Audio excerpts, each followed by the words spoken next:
Present. Councilmember Holliber, Present. Councilmember Fung, Here. Vice Mayor Pappen, Vice Mayor Pappen, Mayor Oliva. Here. 4 members of the City Council are present. Vice Mayor Gina Pappen is not present. Thank you. Can we all please stand for the Pledge of Allegiance? I pledge allegiance to the flag of the United States of America and to the republic for which it stands, one nation, under God, indivisible, with liberty and justice for all.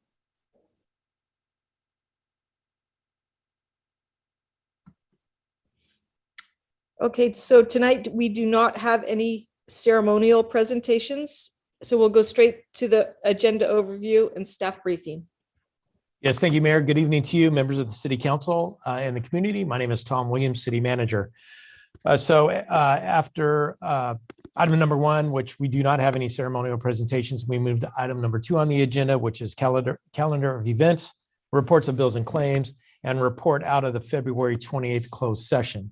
Then we move on to item 3, approval of the meeting minutes for the special meeting of January 11th, 2022.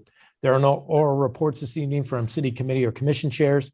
Then we move into public comments. This is a portion of the agenda that any member of the public can address the city council on any item not on the agenda. Time is limited to 3 minutes per person.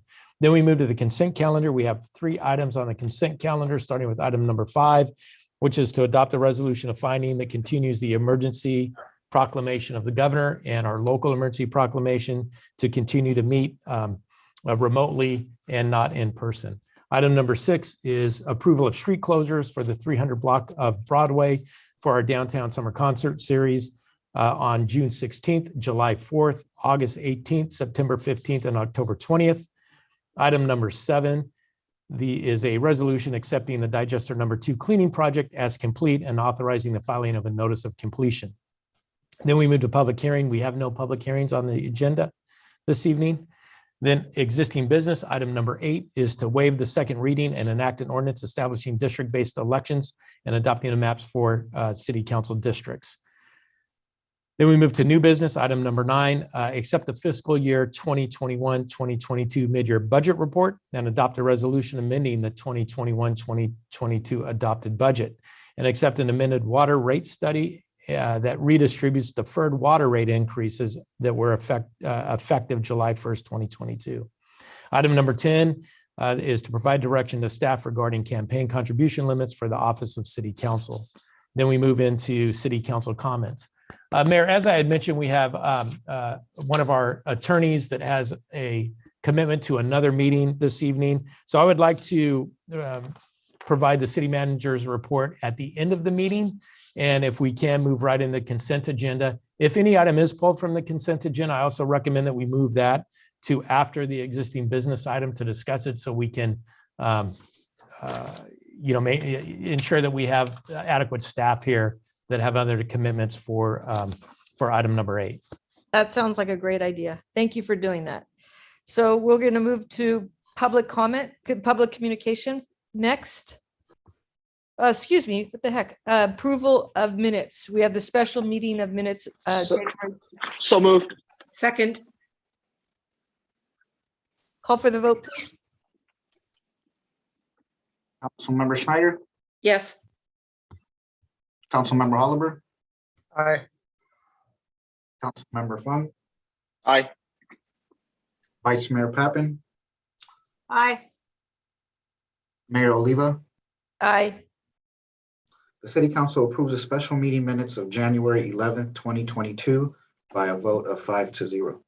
Okay, with the juggling act, I forgot to get the report out of the February 28, 2022 closed session. Thank you, Mayor. I can report on that. There was no reportable action coming out of that closed session meeting. Thank you. Sorry for out of order. Oral reports, we have none tonight. We'll move to public communication. So if there's anybody that would like to speak of items that are not appearing on the agenda, could you please raise your hand? And at this time, Eduardo, if you could help me out, I try to scroll, but it's a little bit of a long list here today. Yes, I can help you out. At this time, I don't see anyone with their hand raised. Nor do I, except for Miss Janet Griggs has her actual hand up in the camera. So Thank you. Janet, would you like to speak on something that is not on the agenda tonight? Yes, I would. Thank you. Shall I go ahead? Yes, please. Okay. I own Taste Catering. It's located at 201 Adrian Road. We are moving because of the pending development plans. We had intended to move to take over the former Zen Peninsula location since they're out of business. And I was informed that we were not an approved use. And I wrote to each of the council members, and Mr. Holabor, I hope that's how you pronounce it, responded. And I also received an email from Mr. Williams. I'm just wondering when I would be able to have a determination on that, because Mr. Williams said that there was some effort trying to adjust, that may not be the right word, to anyway, work it out that we could be located in that spot. I'd just like to know when. I have an owner of the property who's anxious to know what the answer is. Are you finished speaking? Yes, I am. Thank you. Thank you for your comment. Just so that you know that we're not ignoring the fact that we're not responding to your question. We will have staff get back to you, but at this time, we do not respond to any public communications from council. And, but I can assure you that staff, I can assure you, right, Tom, that somebody will get back to her? yeah, Mayor, Ms. Griggs, we'll be in contact tomorrow. Oh, very good. Thank you so much. I really appreciate it. I'm born and raised in San Francisco, but you never get this kind of response from government. And thank you so much. I really enjoy being in Millbrae.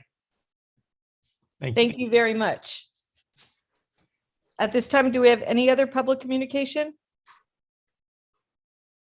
Okay, then we'll move to consent calendar. And the consent calendar, item number 5, adoption of a resolution finding that the proclaimed state of an emergency continues to impact the ability to meet safely in person, and declaring that the city council and city commissions and committees will continue to meet remotely in order to ensure health and safety of the public. Number 6, approval of the street closure on the 300 block of Broadway for the summer concerts on Broadway, June 16th, July 4th, August 18th, September 15th, October 20th, 2022. And number 7, a resolution accepting the digester number 2 cleaning project as complete and authorizing the filing of notice completion. Do we have a motion? Move to approve 5, 6, and 7. Second, with a big congratulations for staff for bringing in the last item under budget. Well done. Can we please have the vote? Councilmember Schneider, Yes. Councilmember Holabir, Aye. Councilmember Fung, Aye. Vice Mayor Pappen, Aye. Mayor Oliva. Aye. City Council approves the consent calendar by a vote of 5-0. Perfect. Next, we'll move to public hearing. Tonight, we have no public hearing. We do have existing business. And before we start existing business, could we please get the interpreters in both Mandarin and Spanish introduced? Thank you very much, Mayor. Yes, I would like to let the public know that we do have interpretation services this evening for this item in Mandarin and Spanish. At this time, if I can please have Javier, our Spanish interpreter, please let the public know how they can access translation services in Spanish. Muy buenas noches, bienvenidos a nuestra audiencia pública aquí en la ciudad de Millbrae para la adopción del mapa de la distribución de distritos en la ciudad, y también la adopción de la resolución vinculada a la adopción de este mapa. Hoy tenemos interpretación en español y también en chino mandarín. Para ello, por favor, les invitamos a que vayan a la parte inferior de su pantalla para elegir el globo terráqueo ahí podrán elegir el idioma de su elección y también podrán poner en mudo el idioma original para que no se distraigan durante esta transmisión. Muchas gracias por acompañarnos esta noche. Thank you very much, Javier. Appreciate it. Can I please ask one of our Mandarin interpreters to please let the public know how they can access translation services in Mandarin, please? 你好，今晚我们提供普通话和西班牙语的同声传译服务。您可以在点击屏幕底部的地球仪按键，当你点击的时候，根据您所需要的翻译服务项目，在英文、西班牙语和汉语之间进行切换。我们要求任何需要口译服务的人，请说得慢一点、清楚一点，以便议员能够有效地进行翻译。Thank you very much, Ting. Mayor, I'll go ahead and hand it back off to you. Okay, so item number 6, to waive the reading and enact an ordinance establishing district-based elections for council members. We have a staff report, please. We do, Mayor. I'd like to introduce our consultant, Mr. Paul Mitchell from Redistricting Partners. Thank you very much, Tom. I'm just going to do a brief presentation. This is information that many members of the public and the council members have seen before, so this is a little bit of a truncated version. If members of the public want to get more information, a little more detail, there were much longer versions of this presentation at prior hearings. And all of those presentations and hearings should be available on the redistricting website. So we're actually at a point in the process that is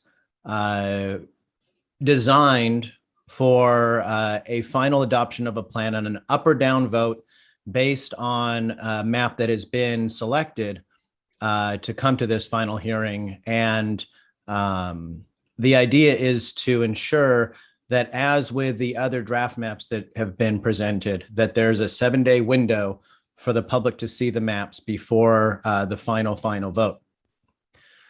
This is generally somewhat pro forma vote, but we're happy to be here to answer any questions that you might have.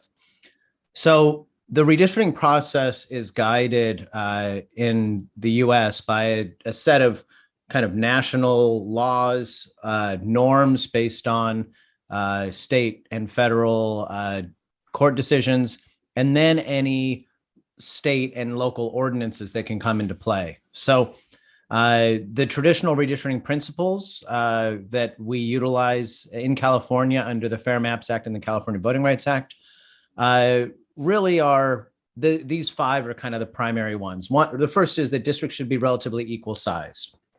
Districts don't have to be perfectly equal size. They don't have to be down to a 1-person standard like a congressional district, but they do need to be relatively equal size within a 10% buffer. So in an imaginary districting where you had each district be 100 people on average, your largest district could be no more than 10 people larger than the smallest district. So maybe one district could be 105 and the other could be 95. And we'd say, okay, that's for these purposes within the bounds of what is considered to be substantially equal. Districts need to be contiguous, meaning that they need to be whole parts. Districts need to maintain communities of interest. A community of interest can be somewhat subjective sometimes, but it often includes things like renters versus homeowners, downtown areas or more residential communities, people who have certain services that they require from the city, maybe in terms of transportation, and other areas that might not be as affected by transportation issues and so on. But the idea is in the state law to draw districts in a way where a community of interest can be drawn into a single district in a way to maximize its political representation. We need to, in this process, follow obviously the city boundaries, but then when we draw lines, we want to look at things like neighborhood boundaries as a way to provide us kind of a guidepost in the line drawing process. It always advantages a redistricting if at the end of the day, somebody says, well, why is this line there? And you can say, well, it has to do with a boundary of an existing neighborhood.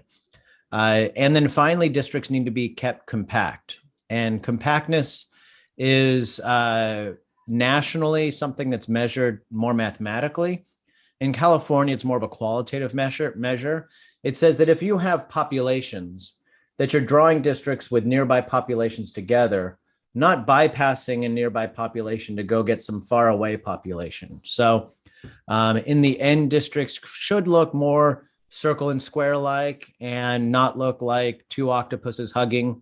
But ultimately, the goal is to make sure that these populations are drawn in a way where they are connected in districts. We are utilizing the California Voting Rights Act safe harbor provisions in order to ensure that we are doing the redistricting based on that law that has to do with the conversion to districts for the first time. We're also working with the city and your legal counsel to follow the Fair Maps Act provisions that are really only required of agencies that are doing a redistricting. So they're going from current districts to new districts, but in an abundance of caution and ensuring that we're having the most fair, open, transparent process, I think everywhere along the way, we have had our process align with both of those state laws. The outreach has been extensive and much, much, much more than is required. This slide outlines some of the big top lines, 7 public hearings, a number of workshops, participation in and outreach at farmers markets, the Lunar New Year event, a dedicated website that will actually be still hosted for the city for the next 10 years. So every one of the hearings, documents, all the information will be there for people to look at when you do redistricting in 2030. And then additional outreach, including mailers in multiple languages, utility bill inserts, and a very aggressive social media campaign. So aggressive that myself and my staff would always see the Configure Millbrae tweets and information coming across. And I think anecdotally, we heard a lot of people in the city were very aware of this process. So that is something that is above and beyond what is required in the law. And it's above and beyond what most other agencies have done in the state, even those that were required to do that kind of outreach under the Fair Maps Act. The adopted plan that was selected at the last hearing incorporates those communities of interest that were discussed. There were, like I said, many hearings where we were looking at draft maps, poring over specific lines, coming up with changes, and all of this was done in the public space. There were no private meetings with any of the council members and the consultants or staff. We didn't know where any incumbents or candidates lived. We were drawing lines based on the public input, which was enormous number of public submissions of maps and so on. The draft map has a total planned deviation of 5.2%, which is a narrow deviation, about half of the total 10% allowable deviation. When we look at this map that is the selected map, we have the 5 districts, and in those conversations that we had,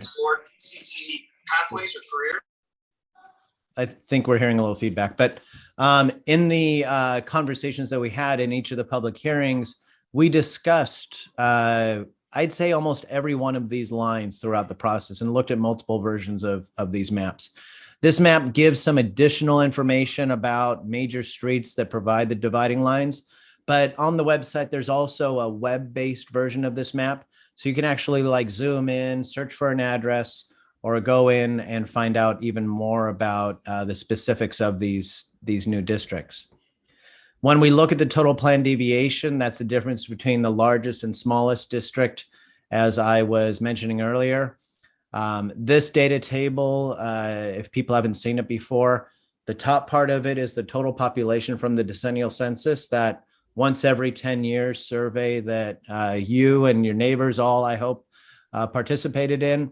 And then the bottom table is the citizen voting age population from the American Community Survey, which is a survey that's sent to 3.5 million households around the country every year and provides us a little bit deeper characteristics about each district. And importantly, in that data table, we can look at what is an eligible voter population broken down by ethnicity for any Voting Rights Act concerns that might arise. Again, this is the final plan. It is noted here as Plan G, but it's also the selected plan. It is one that the council at the last hearing selected and moved forward to tonight. It's the only plan that can be considered tonight because it's the only one that has had that 7-day posting as a selected plan that you're going to adopt. Your recommended action from the staff would be to utilize this hearing as an opportunity for that up or down vote on this one plan that has been public for 7 days. And this will allow us to take these maps, do the work we need to do in order to make sure that they can be sent to the county and have those in place in time for your next election. And with that, I'm happy to answer any questions, or I will sit through and listen with you to all the public comment. So I just want, if you don't mind, after this report, I'd like to hear from either our city manager or our legal, or is Joan on tonight? Who's Michael or Joan?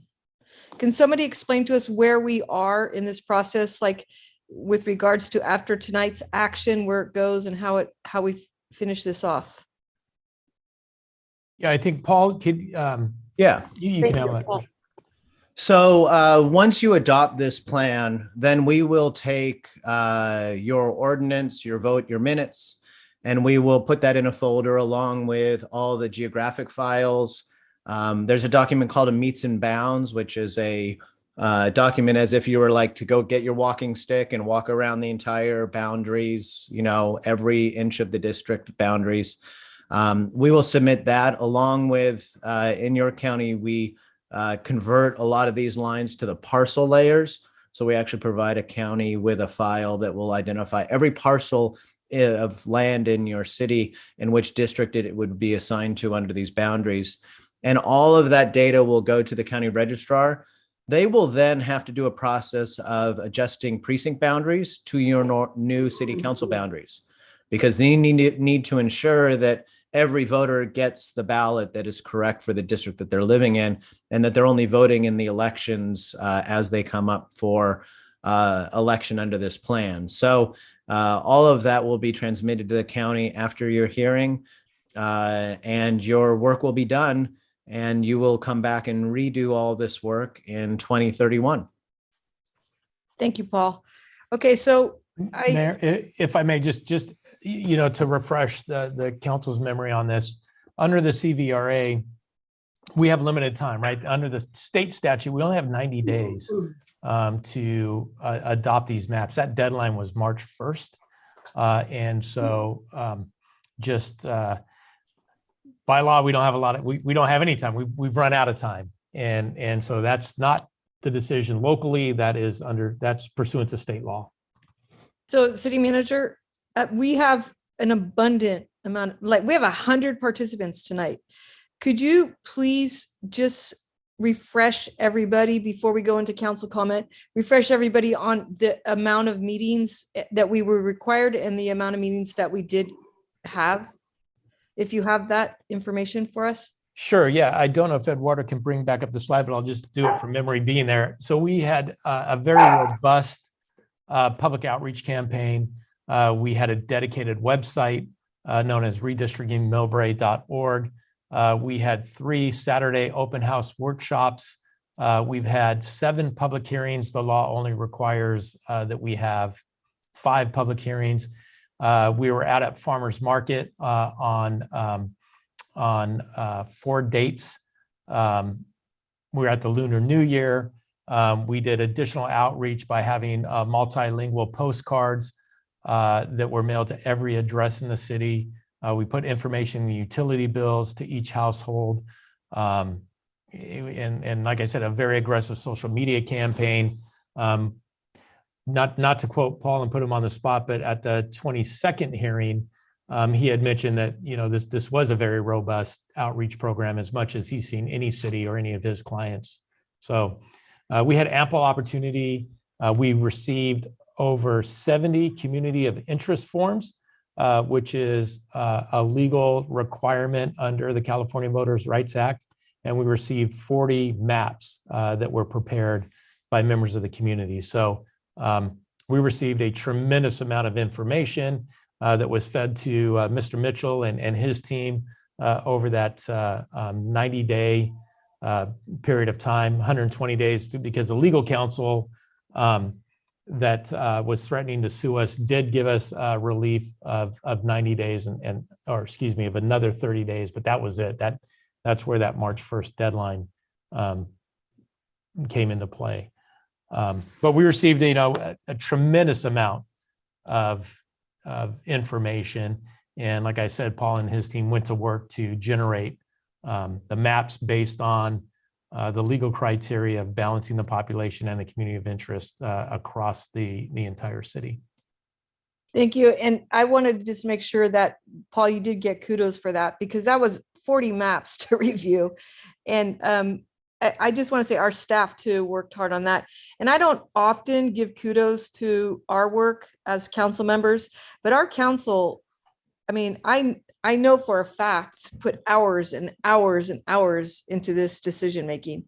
So just to the other four, because they probably worked harder than I did as usual. I just want to say thank you to my fellow council members for taking on this difficult task and sticking to the schedule. Now, I know that not everybody's, 100% on board with this. And I don't think anybody in the community ever wished for this. You take a 2.5 by a 2.5 mile city and you try to slice it up, and there's always going to be, something wrong. So I don't think any of us are claiming that this is the perfect example of what we want. It's certainly not what any of us put as our top goals when we did goal setting. But given the fact that this, cost us $30,000 in a lawsuit, other than what up to millions and millions of dollars, I'm very grateful that I didn't have to leave this office and have to say, we're pretty much in the red because we didn't follow the district mapping rules. So thank you to my fellow council members for their hard work and dedication to getting it the best we could get. And that's enough of me. So I'm gonna go to council comment. And Vice Mayor Pappen, do you have anything to say or comment or? I'm sure we have a lot to hear from the public. I'm hoping Mr. Mitchell will stay throughout, and I do want to be just very clear. I don't believe any council members submitted a map. So we went off what was submitted by the public. So that's the only statement I have at this point. Thank you. Thank you, Vice Mayor. Councilmember Schneider, do you have any comments before we hear from? Thank you, Mayor. Comments after public comment. I'm not sure if we're going to do that. So if you'd like to, please make your comments now. I would have.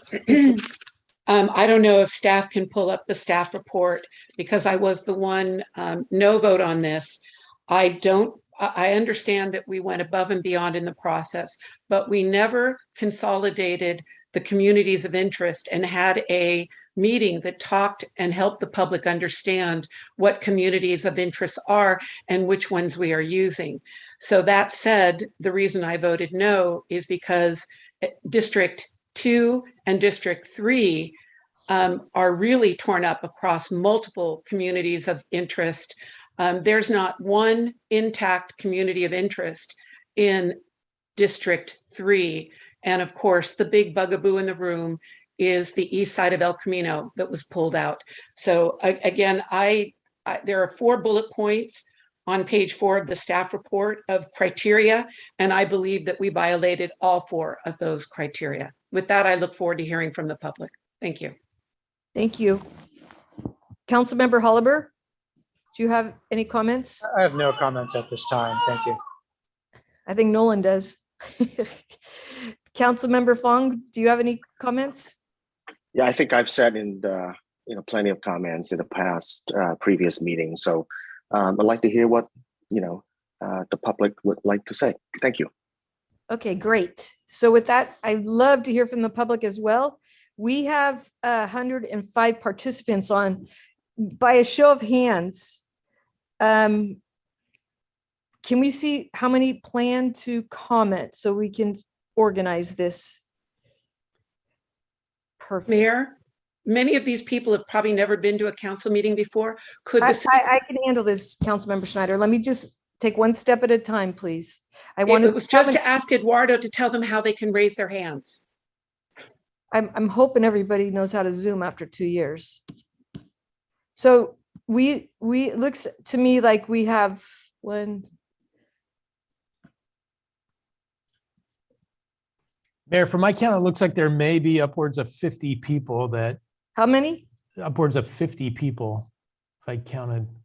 Okay, so what we'll do is for everybody's, so that everybody gets an opportunity to speak and we can finish our business of the night, which we have a few other items on the agenda. Not that they're not all as important as the rest.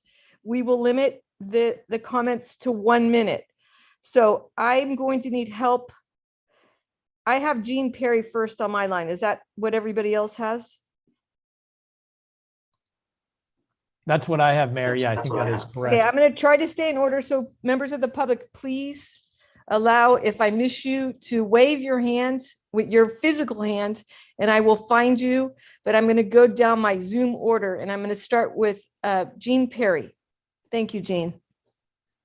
Map G that carves up the most obvious community of interest east of El Camino into 3 districts. Map G that conveniently takes out the block of Hemlock where Yo-Yo Shui lives. Yo-Yo, a past candidate in the citywide elections who lost by only 30 votes. Yo-Yo, who has a large group of supporters east of El Camino.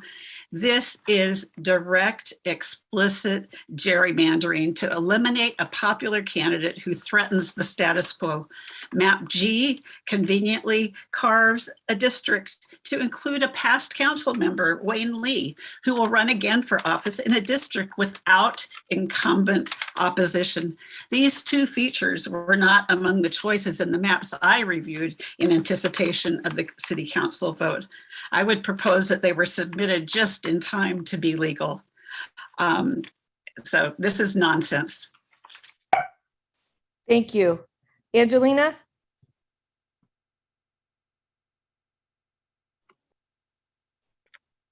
Hello, yes. We appreciate the extensive outreach, but by the participation we have tonight, we can see that despite all of that, we were still not heard, and this will last the next 10 years, and it's worth us taking the time. We had 137 members of the community sign a petition, and I will begin reading the names, and some other folks will join in and finish the list. Karen Chin, Tamiko Katsumoto, Nicole Morrow, Faye Morrow, Nina Morrow, Jamie Zaninovich, Rick St. John, Shemaine Leon, Gina Miranda, Monica Rosales, Natalie Foreman, Derek Foreman, Lily Foreman, Michelle Ortiz, Joy Pasamonte Henry, Jean Liu, Sam Liu, Nestor Ikasa, Susan Zadeh Khorasani, Kasra Ratdani, Shi Ming Chin Ortiz. Thank you, Angelina. I'm sorry, in the essence of Thank time, you. I'm going to go to Reggie Dunn. Dewey. Can you guys hear me? Gerrymandering Millbrae style. There's no other way to call it. You got to call it what it is. Gerrymandering includes packing and cracking. What you've done to East Millbrae is you've cracked it into 3 separate districts. What you've done to other districts as you have packed it based upon personal interest as opposed to community interest. You heard one of the consultants talk about you don't want districts that appear as if they're hugging each other. Take a look at District 5 and tell me, doesn't that look like 2 districts that are just kind of hugging each other in just unnatural ways? Show me where the community of interest is in that particular district, District 5. I don't see it at all. I see personal interest as opposed to community interest, plain and simple. I want to say to the other folks here from East Millbrae that ARC has your back. This is what ARC is supposed to do. Thank you. Joe Teresi, please. I'm opposed to the approval of map G for Millbrae's election districts for the following reasons. Number one, map G disenfranchises the residents east of El Camino Real by breaking their community of interest into 3 separate districts. 2, many of the council members' justifications for the selection of map G were in direct conflict with the stated goals of the districting process and the underlying election laws. 3, the city council adopted map G in spite of the fact that the majority of residents who testified at council meetings advocated for a different map. 4, although a major emphasis of the public outreach for the districting process was the solicitation of input on communities of interest, the public input on those communities of interest was never formally presented or summarized, and there's no evidence that the input was used to guide the council's selection of a district map. 5, map G is not consistent with the applicable election laws or the legal challenges that triggered the city's districting process. And again, it disenfranchises the residents east of El Camino. Thank you, Joe. Thank you. Gina, you're up next. Miranda, you're on mute. Thank you. This is Gina Miranda, a resident of over 30 years here on the east side of Millbrae. And I just wanted to share some of the great feedback I got when I spoke to neighbors, some of the neighbors that were mentioned in the earlier list. I spoke to them in person and nobody had heard of any of these maps. I think I spoke to 20 people and only one person had heard of maps or districting or anything. I know you guys did work on this, but it's still surprising that none of these people. Anyway, second, when they were shown the map G, everyone that I spoke with immediately saw that it was off. They see the facts that the east side of El Camino is cut into 3 different pieces. They know what our challenges are here with flooding, noise, lack of amenities.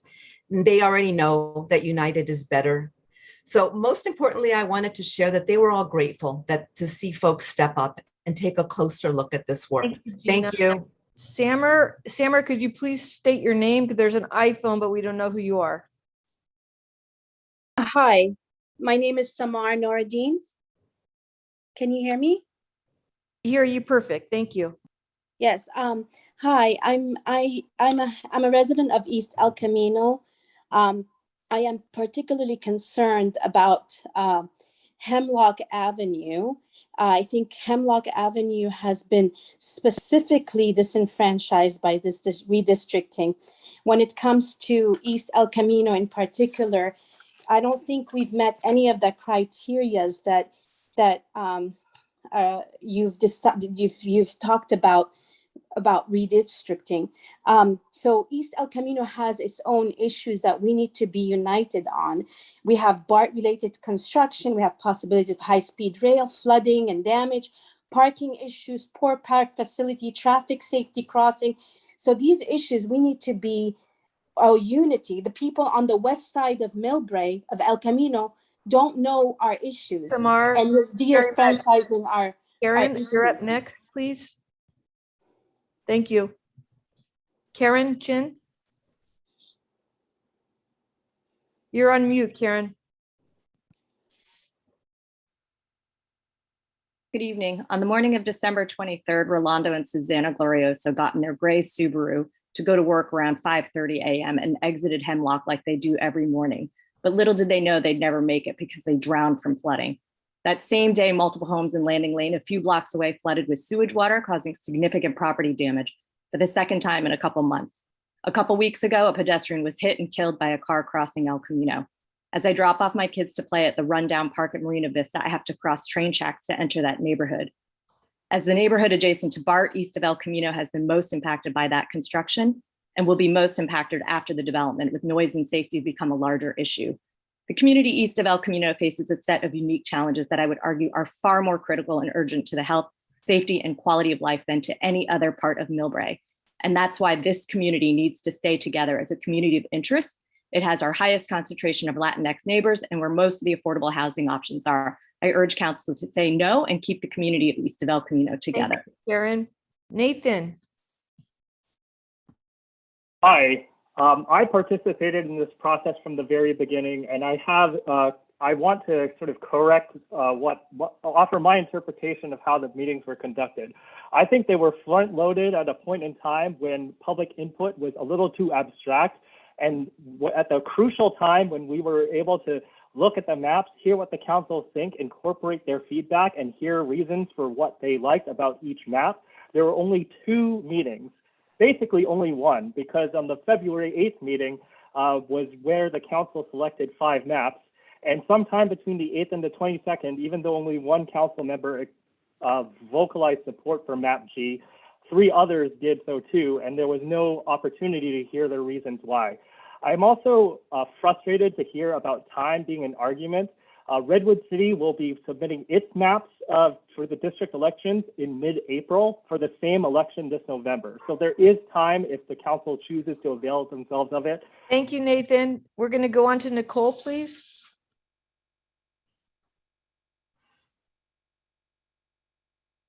Hi, Nicole Nishikawa. Hello, I'm here. If you can hear me, I'm here speaking on the no map G petitioners. I'm going to carry on the list of names. Susan Lamb, Daisy Wong, Patty Zito, Cynthia Henderson, Francis Henderson, Michael Yasko, Christy Yasko, Jordan Miranda, Rita Freno, Ashley Ng, Lori Ulig, Robin Fisher, Elizabeth Barrios, Michelle Wen, Diana Pritzker, Eduardo Valencia, Maria Benitez, Stefan Cahalan, Jennifer Wong, Ramel Benitez, Juan Samaran, Anshu Mahalji, Beatrice Samaran, Pamela Solorzano, Gilbert Nicolea Ofra, Michelle Maria During Medeloso, Amanda Wilson, Stephanie Digri, Michael Digri, Joe Peterson, Eric Peterson, Thomas Peterson, Beatrice Cinco, Rivas Marcela, Janice Cinco, Maria Mojia, Salina Olivas, Yesenia Valdez, Catherine Aviz, Julia De Mayo, Kathy Tefel, Stephen Holm, Raymond Susala, Michael Kelly, Molly Osgood, Lorena Ortega, Joseph Ortega. Thank you, Nicole. Thanks, Thanks. Grace is up next. Grace, could you please state your name? Grace? No Grace. No Grace? Okay, we'll go on to Ed. Hello, can you hear me now? Perfect. Who's this? Hello? Who is this, please? Can you hear me? I'm sorry. I don't know who it is. It's Grace Wilson. Can you hear me? There we go. We got Grace Wilson. You're up. Okay. I'm sorry, but I feel like this whole process has been gaslammed. You state that nobody wanted to do this and we were stuck doing this. Great. But did you really take the time and consider the maps? All of a sudden, map G appears and that's the favored map. What I would like to know is whether the council members actually listened to the consultant, Paul Mitchell, about the criteria that you select or when you're dividing up these districts. Because here's a quote from Gina Pappin. To me, it is more diverse and more inclusive if you're representing part of downtown, part of El Camino, and then splitting it up. Well, that's also what you're doing to east of the El Camino Real, splitting it up. Probably the community that has the most in common, the most detrimental issues that they're facing, including noise, flooding, environmental concerns. And the council ignored all the requirements of the act, which makes it illegal to me. And I would like to hear Paul Mitchell's response on whether knowingly making these statements in public violates the law. Thank you. Thank you very much. Adad, you're next.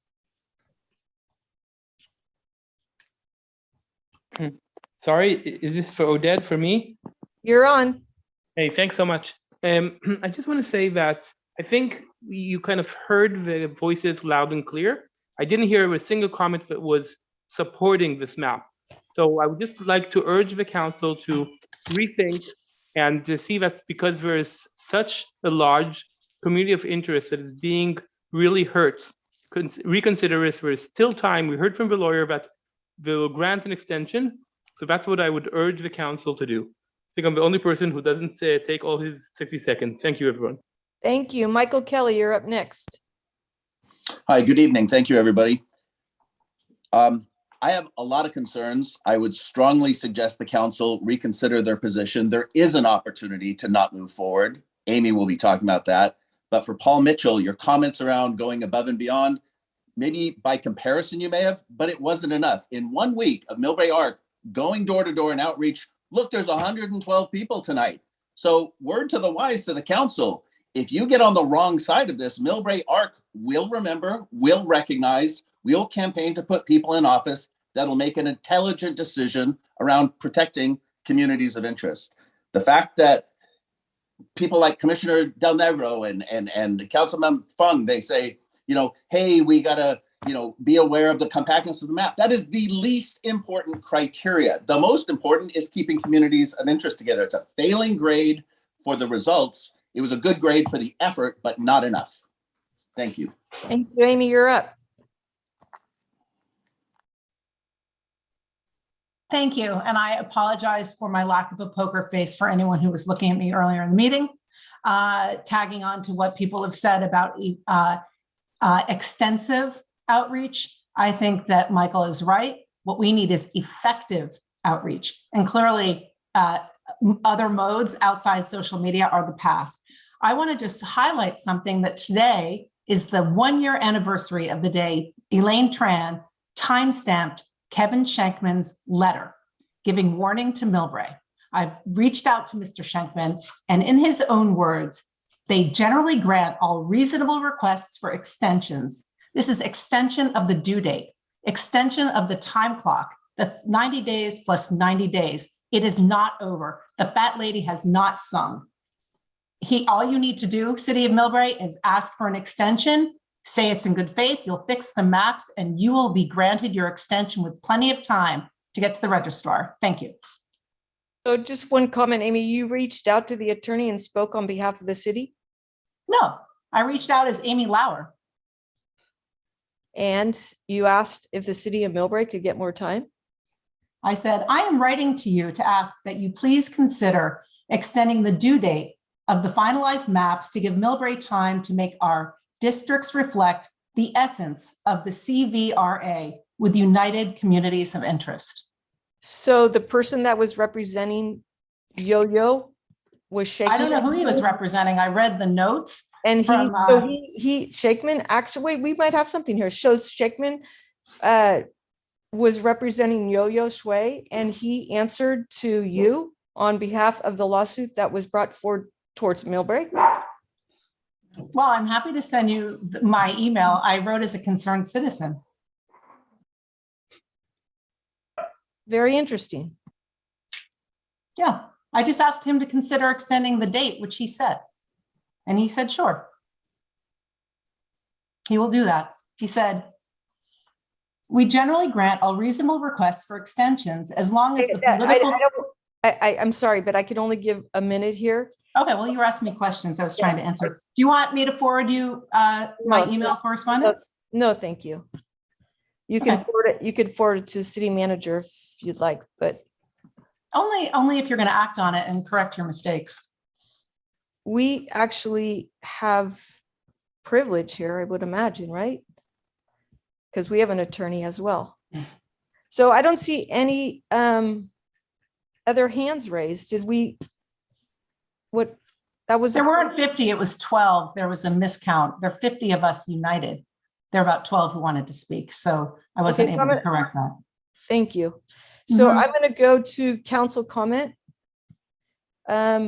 If there's any other council comment or a motion to approve or something. So is there anybody on council Council Member Schneider?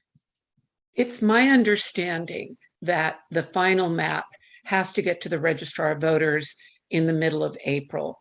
I don't know the exact date.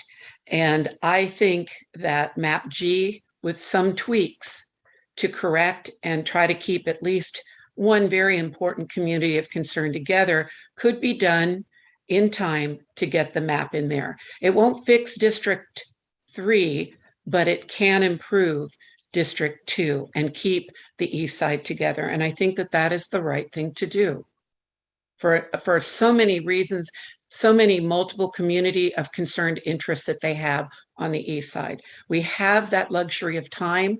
I believe Belmont is taking some luxury of time. Redwood City didn't get the letter because they're redistricting. There is time to just take a little bit more time and do what I had thought we were going to do on February 22nd, which was tweak the maps to come up with the best, but we have done no tweaking. I mean, maybe the consultant tweaked some maps in there. All I saw was for the area that I represent, not one neighborhood is intact. I won't fight that, but for the east side, I'd love to see the east side together. I would like to fight. I would at least like Magnolia to be added back, for the homes on Magnolia to be part of the Lower Highlands neighborhood. And at least both sides of the street of Ashton, where we share so many communities of concern. But if I can't win that, and obviously we never got to that level of discussion, how we might keep neighborhoods together by moving from one side of the street to the other, we could have come up with a map that kept people together, so that when you talk to your neighbor across the street, I talk to my neighbors on the side and across the street equally. We could have done a slightly better job, and we do have the time to do that. Councilmember Schneider, just let's get the facts straight here. Redwood City was not sued. They did not have a demand letter, and they did not have anything that was under a 90-day time lock. So that's not a good example. And I want to make one more point that opened up the public comments. This should not be about anybody that's running for election. And so when I hear that it was rigged because of yo-yo, if anybody listened to what Paul said in the beginning, he number one, never knew where anybody lived. And if you look at the maps, the way it is on this particular map, there are many of us that are all in the same district. So if this is all about an election for the East Side, that is all the more reason not to have this discussion. I'm a little concerned that we've had 4 months of this, and all of a sudden on the second reading, that everybody's showing up, because we gave ample enough time. Amy, do you think it's funny what I'm saying? Mayor? No, I'm talking. Mayor, I think it's inaccurate. You have all these people showing up because we're in the 7-day window post your decision to go with MAP G. Right. And also because your outreach was ineffective 7 and days does not reach the main communities of interest that have been impacted. So that's why I was laughing, because I find this ludicrous. Thank you, Amy. You're welcome. Vice Mayor Peppin. Also, you're not supposed to be addressing us, right? I mean, we have our public comments. You need to I'm not addressing us. I'm not addressing. I'm asking. Vice Mayor Peppin, please. Thank you, Madam Mayor. Can Mr. Mitchell address the allegations that were made here, that there was a violation of the criteria, the communities of interest? Maybe if you could explain a little more to the public here what communities of interest were addressed here. This map has the highest number of Latino residents in it. Is it, I mean, what was represented to us by the consultant here is that you can't draw, a district specifically for one race. Can we get some more information to clarify at this point in time, please? And also from our lawyer, I think, who has actually dealt with Mr. Shankman at this moment. So for the record, please. Sure. I can review this a little bit right now, but also one of the things that's great about the process is that all of our prior hearings, all of our PowerPoint presentations, all of the discussion that led to every one of these maps is on the website, accessible, so that you can go and watch how and why certain maps were drawn certain ways and what communities of interest were being discussed as we were doing that. And it's very clear that in the redistricting process, no matter where you go and look at this process being done, that you can't always draw districts that perfectly encapsulate every community of interest and meet every one of the criteria. It would be a lot easier, as an example, to draw all these districts if we didn't have to have districts be equally populated, but we have that as the top priority. The second priority is the Federal Voting Rights Act. And there are no Federal Voting Rights Act issues that we identified in this process. But in doing this process, we wanted to make sure that we were meeting those criteria under the California Voting Rights Act to try to make sure that as we're drawing lines, we're not drawing lines in a way that could infringe on any protected class and their ability to influence the outcome of an election. And so we looked specifically at the Asian community and the Latino community that could get to kind of the levels of representation where either they could be a majority of a district in the Asian community case or reach a level where they could get close to potentially influencing the outcome of an election in regard to the Latino community. There was a lot of discussion in neighborhoods. And in fact, our first presentation that was back in January, that presentation went into detail in each of the potential plans as to what neighborhoods were being kept together in each of the districts that we were drawing. We also did some work after each of the community of interest meetings to discuss the different community of interest testimony that we had. There was a lot of discussion about Millbrae Highlands, the Meadow Glen, Mills Estate, Millbrae Meadows, Telescope Hills and Green Hills, Taylor Middle School, Bayside Manor, some issues around keeping Bayside whole, Stanton, and then other issues around things like street safety, sidewalks, crime, pollution, and then a discussion about where the parks were and community centers were in relation to the districts. And so you had a real robust set of community input around what communities of interest should be looked at. And then in every one of the maps that were created, they were created as a result of in a public hearing, discussing the plans that were being presented and coming up with alternatives. So no matter how convincing I can be about the focus on communities of interest, the actual evidence is still there on the website of how these plans were generated based on those public hearings. And I want to emphasize again that there are, under the Fair Maps Act, two things that cannot be considered as a community of interest, and that is political parties. And I don't know the political composition of the districts. We never looked at Democratic and Republican in creating these districts. And also you cannot look at the residences of candidates or incumbents. And again, I believe tonight is the first night I've heard any discussion about where an incumbent lives or a candidate lives.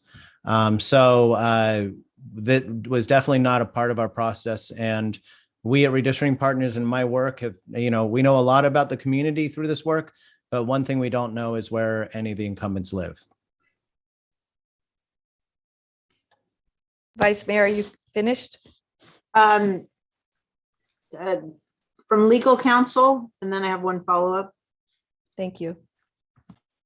Well, I could review for you our communications with Mr. Schenkman. It is true that Schenkman sent a letter to the city of Millbrae first demanding that Millbrae take action with respect to the California Voting Rights Act on March 5th. 2021. That was a little over 1 year ago. At that time, the 90-day requirement was not in, or there's a 45-day requirement after a letter for a city council to consider a resolution of intention or not. This council did not have to respond in 45 days because of COVID and because the governor had put in place an executive order that lifted a number of these kinds of statutory deadlines and requirements. Those, though, were lifted on June 30th of 2021. And at that time, we were in touch with Mr. Schenkman and told him that it might take us more than 45 days for the council to be in a position to fully reach a decision on whether it wanted to proceed with a resolution of intention to divide the council, the city into 5 council districts. Mr. Schenkman graciously gave us an extension at that time until September 30th of 2021. At the last meeting in September, the council was still not quite ready to reach a decision on the resolution of intention. So we were again in touch with Mr. Schenkman, and he graciously said, I will give you 2 more weeks, period.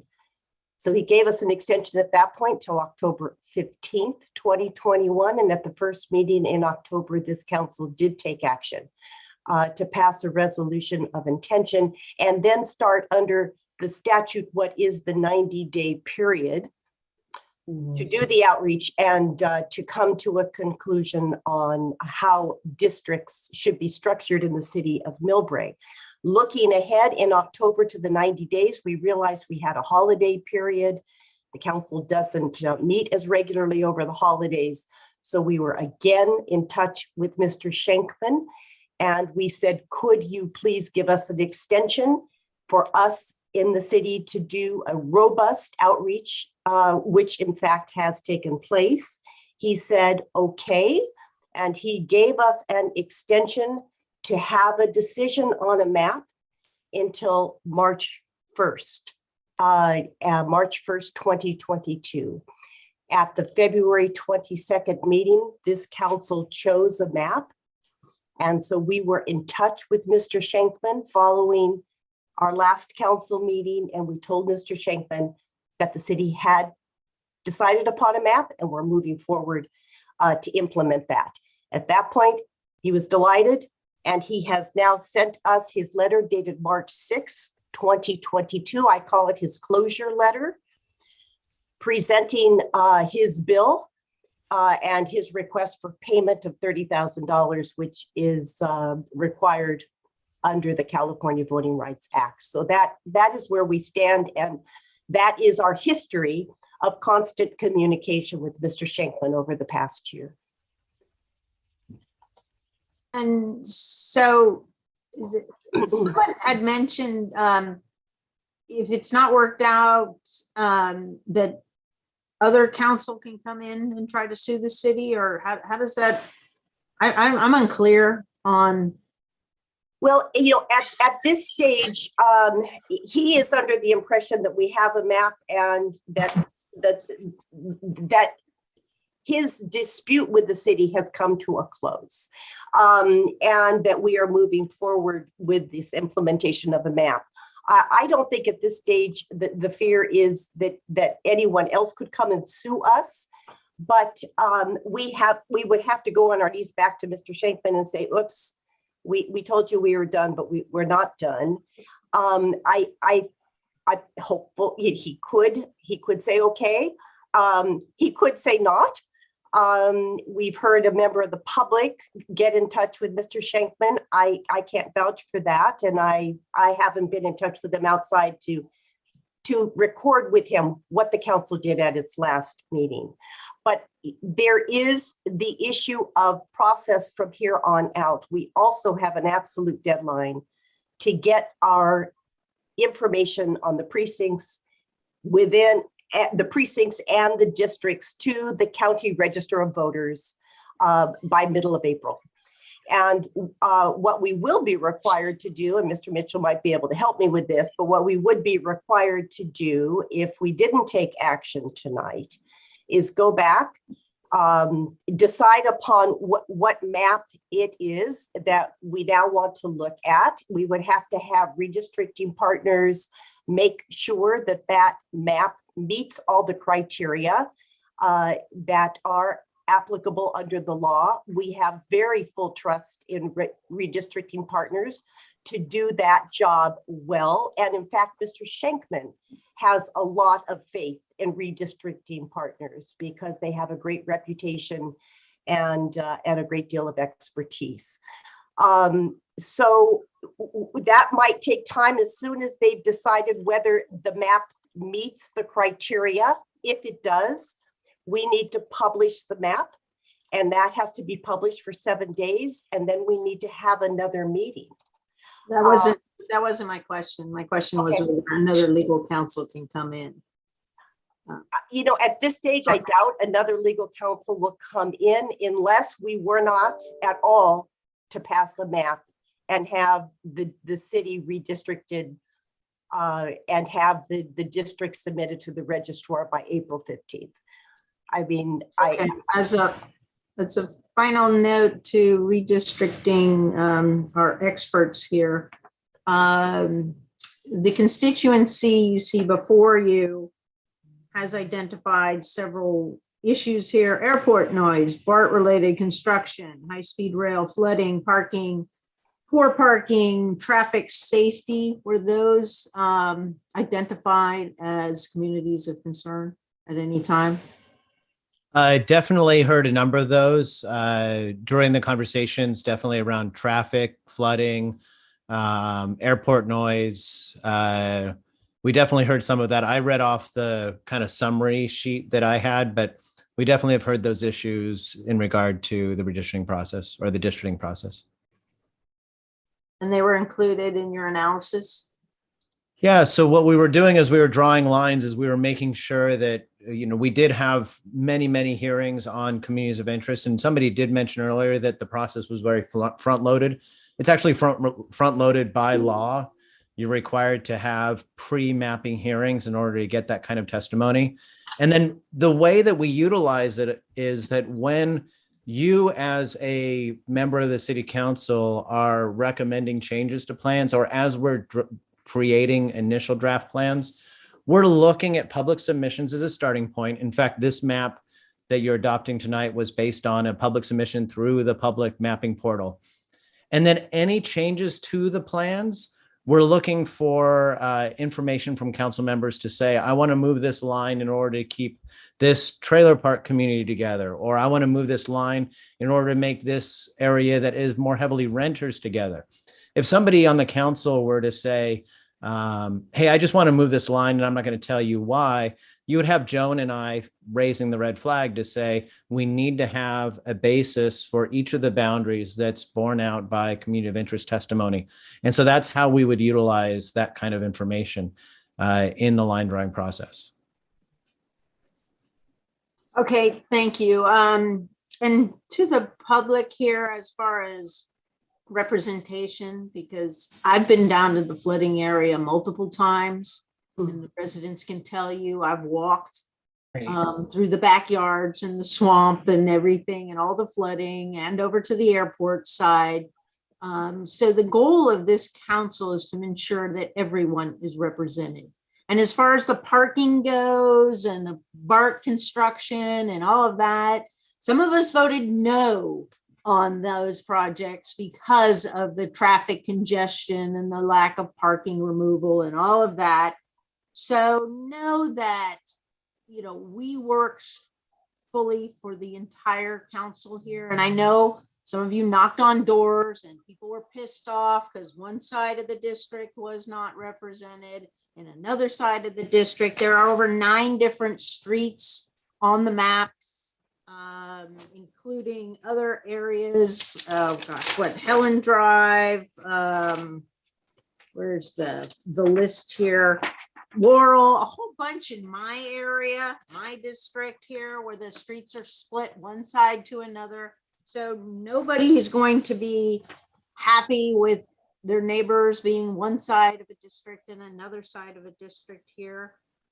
We have created a district which is highly representative and hopefully our Latino community, and we are working hard to try to do a more training for the residents here. Not a candidate, but a community, what do we call it? Outreach? Not outreach, like a Mr. Williams. Mr. Williams. Community what, Vice Mayor? He's muted. Town hall meeting? No. The community. Oh, you're talking about the community of interest forms?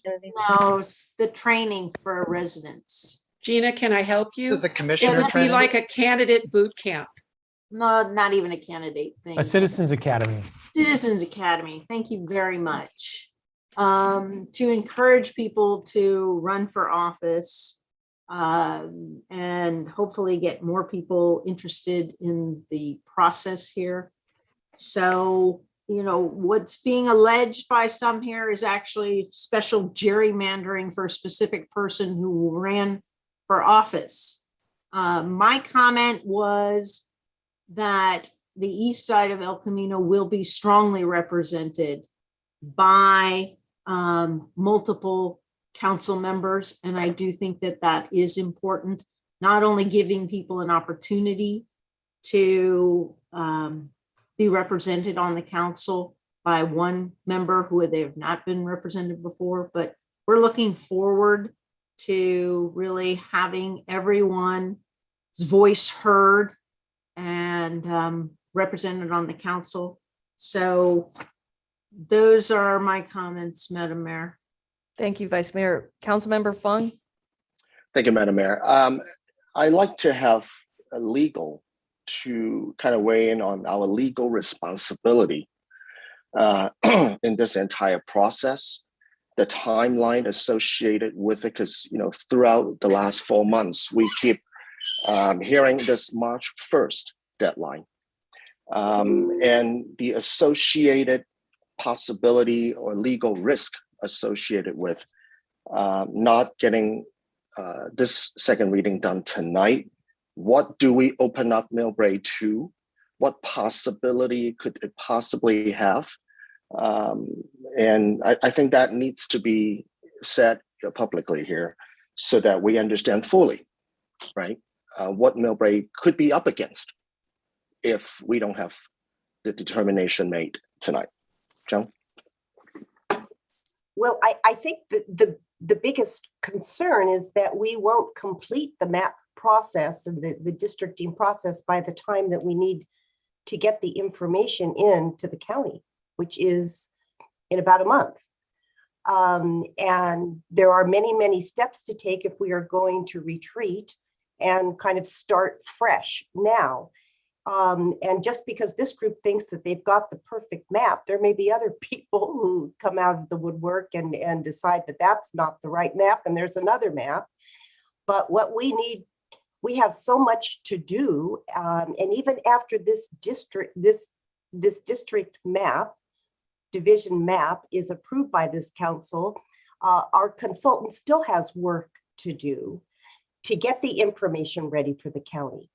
And if this city wants to vote in our next municipal election, we need to have this information in. Now, I think what you're getting at, Councilmember Anders, is we have committed to divide this city into 5 council districts for elections. So we need to get that done.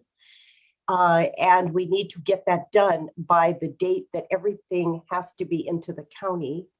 And if we don't, I think that we will be subject to exposure because we have committed to dividing into districts. And if we haven't done that by April, then we will be, I think that we will have exposure. Exposure right. To anybody. Yeah. Right. So another thing is, I think CVRA has some strict timeline that we must adhere to, in addition to working with the opposing attorney. First of all, before we even get there, one thing I wanted to say publicly is that, this council, as well as, the entire city, any and all legal negotiations with any legal matters with an opposing attorney must be done through our city manager's office and our city attorney's office with the consent and directions by this council, right? So that is the official channel at which City of Millbrae conduct its business. So I think that is an important information that the public needs to understand, that we cannot just have anyone outside of the city organization to negotiate with an opposing attorney and said this might be okay, that might be okay, because we don't have assurance of it, right? So I think that's one important note that I wanted to make. And Ms. Kasman, one more thing is that, in regards to the strict timeline of the CVRA that we must adhere to, even if there is any negotiation with Mr. Schechtman, any further negotiation, do we not have any other potential legal liability that other could come in and look at this and say, well, you did not meet your strict timeline. Do we have that possibility, Ms. Kasman? Well, there's always a possibility if in fact we're going to stop or change course now and not meet the obligation in your resolution of intention to have this city divided into districts for the next election. And we are running up against the clock and up against time right now. Now, we have only been in touch with Mr. Shankman to advise him, which I think was appropriate and timely after the February 22nd council meeting, that in fact, this council had approved a map. And that's what we told him. And he was delighted, and he has sent us his letter of closure. So as far as he's concerned, we have met the March 1st deadline. And that is what I think the council, at least as of February 22nd, thought was the road ahead. So this, this is a surprise to me to be considering perhaps rethinking the process, rethinking the maps. And I do think that there is a great risk that we won't get this process closed and established and implemented in time. There is that risk. There are a number of procedural issues we've got to address. Hearings, reviews, waiting times, publishing times, 7 days. And who knows what's going to happen. Yes, we have very interested, passionate members of the public here tonight, but who knows what their map may produce in terms of other areas of the city. I don't think there is a perfect map.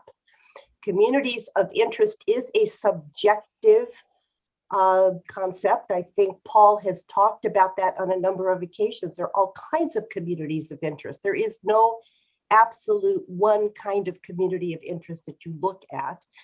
And I am sure that every map draws lines that may affect or divide some form of a community of interest. I don't think there's a perfect map.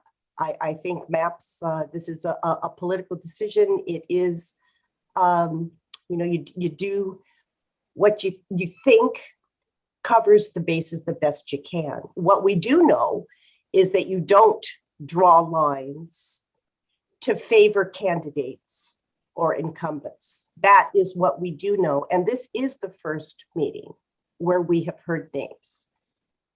And under the law, that is not appropriate. Joan? So, yes. What about Shankman? How many lawsuits does he have? In maybe 200 with redistricting? Maybe 100? Yeah, I don't know, Mayor. An abundant amount. And so by a member of the public calling Shankman and him even thinking that he might get more money out of us, I mean, what does he owe anybody in Millbrae by answering that, oh yeah, sure, take your time, you have time? Well, it wasn't an official communication with the city attorney. So I don't know what he thought. I mean, but he could be setting us up. Yeah, I don't know the context. That's really hard for me to address. Anyone can get in touch with anyone, and that's fine. As far as I'm concerned, with the official communications, we were scrambling to reach a deadline. I outlined the history of deadlines. We have sought extensions on 3 occasions, and I have to tell you, Mr. Shankman is a gracious man, but he was running short on patience with us on a couple of our requests. So, we were not looking or hoping that we would be in a position of having to ask him for another extension. And as a result of the process that has been undertaken by the city, the number of discussions and vetting that's been undertaken by the city council, it appeared to us on February 22nd as if we had reached a decision.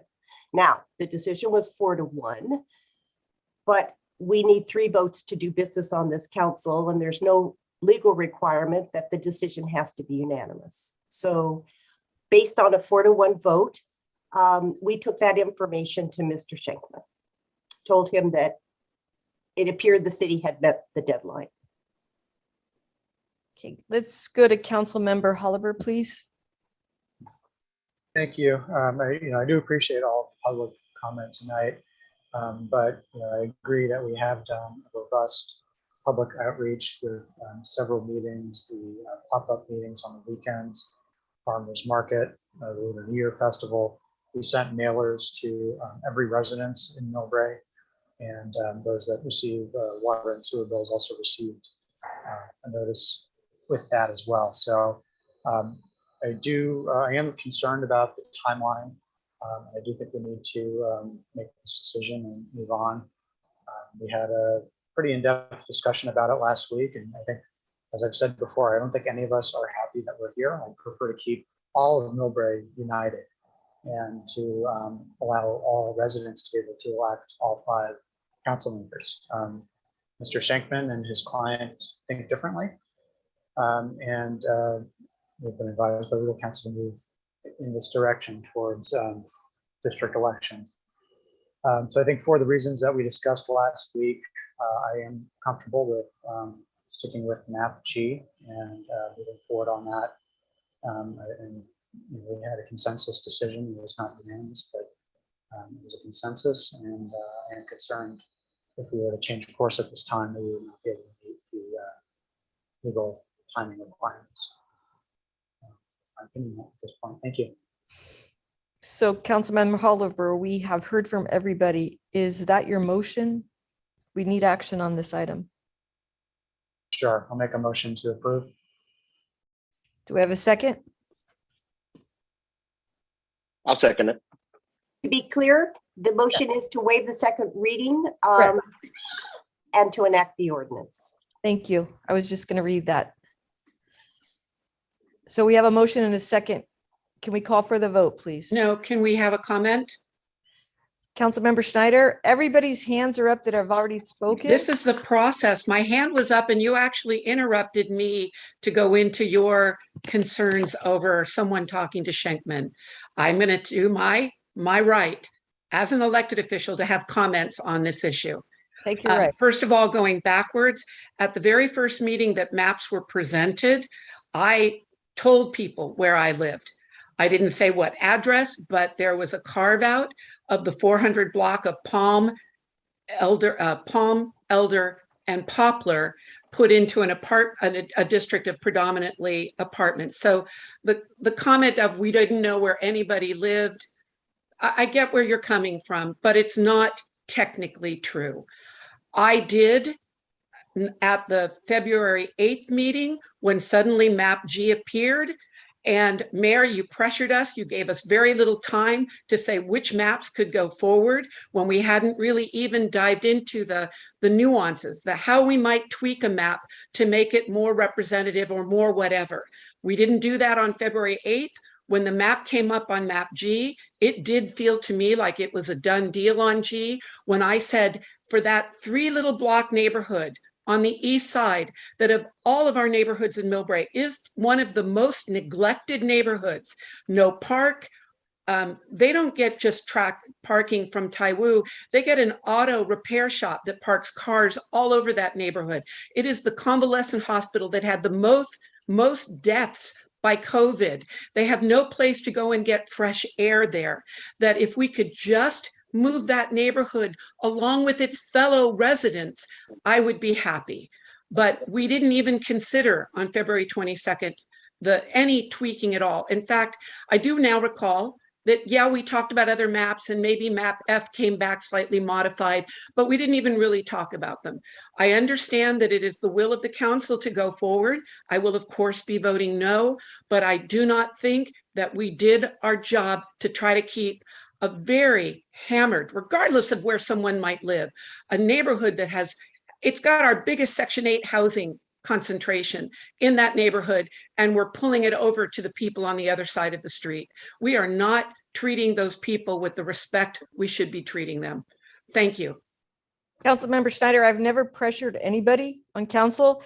And with all due respect, Mayor, I'm sorry, you pressured me to agree with MAP G on February 8th, and I protested at February 8th that I was not comfortable in choosing maps when we hadn't really had a dive into the maps. You and I can agree to disagree, but I don't like this process, and I feel it has been unfair and undue.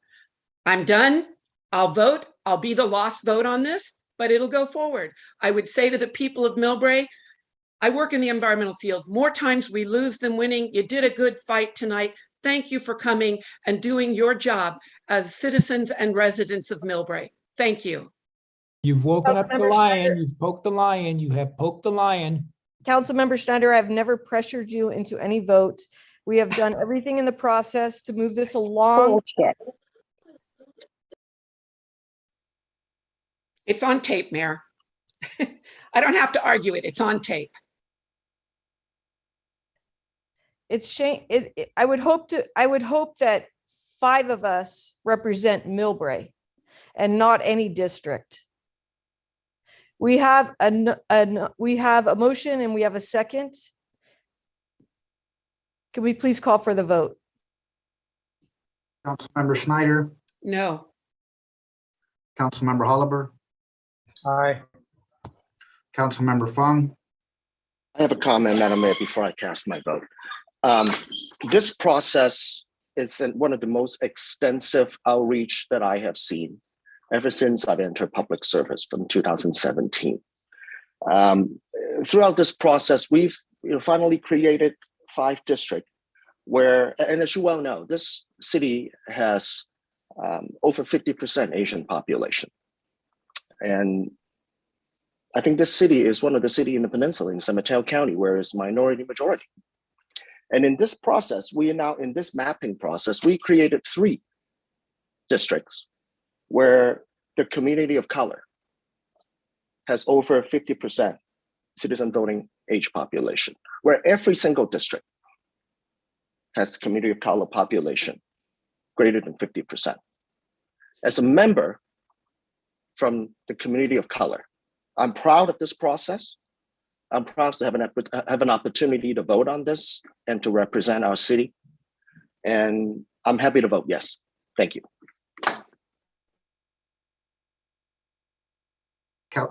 Vice Mayor Pappen, Yes. Mayor Oliva. Yes. The City Council waives the second reading and enacts an ordinance establishing district-based elections for council members by the vote of 4-1, with Councilmember Schneider voting against. Thank you. Can we move on to our next item, please? Yes, Mayor. The next item is item number 9 under new business, and it's to consider acceptance of the fiscal year 2021-2022 mid-year budget report and adopt a resolution amending the 2021-2022 adopted budget and accept and amend the water rate study that redistributes deferred water rate increases to an effective date of July 1st, 2022. I would like to introduce our finance director. I don't see him. You know what? Mike Sung, are you? I'm here. Oh, there's Mike. Could we get hands down? Because we have a few hands up, the people that have spoke. Want to make sure that I cover everybody. So I think everybody got to speak, right? I don't want to. All right. Thank you. I'm sorry. Yeah. So moving on to item number 9, I'll introduce our finance director, Mr. Mike Sung, for a staff presentation. Thank you, City Manager Williams. Good evening. I'll start again. Thank you, City Manager Williams. Good evening, Mayor, Vice Mayor, and City Council. Today, we're going to talk about the mid-year budget, as well as a recommendation to phase in the deferred water rates that we had, the water rates that we had deferred back in 2020 and 2021. So we'll go ahead and share my screen. Let's see.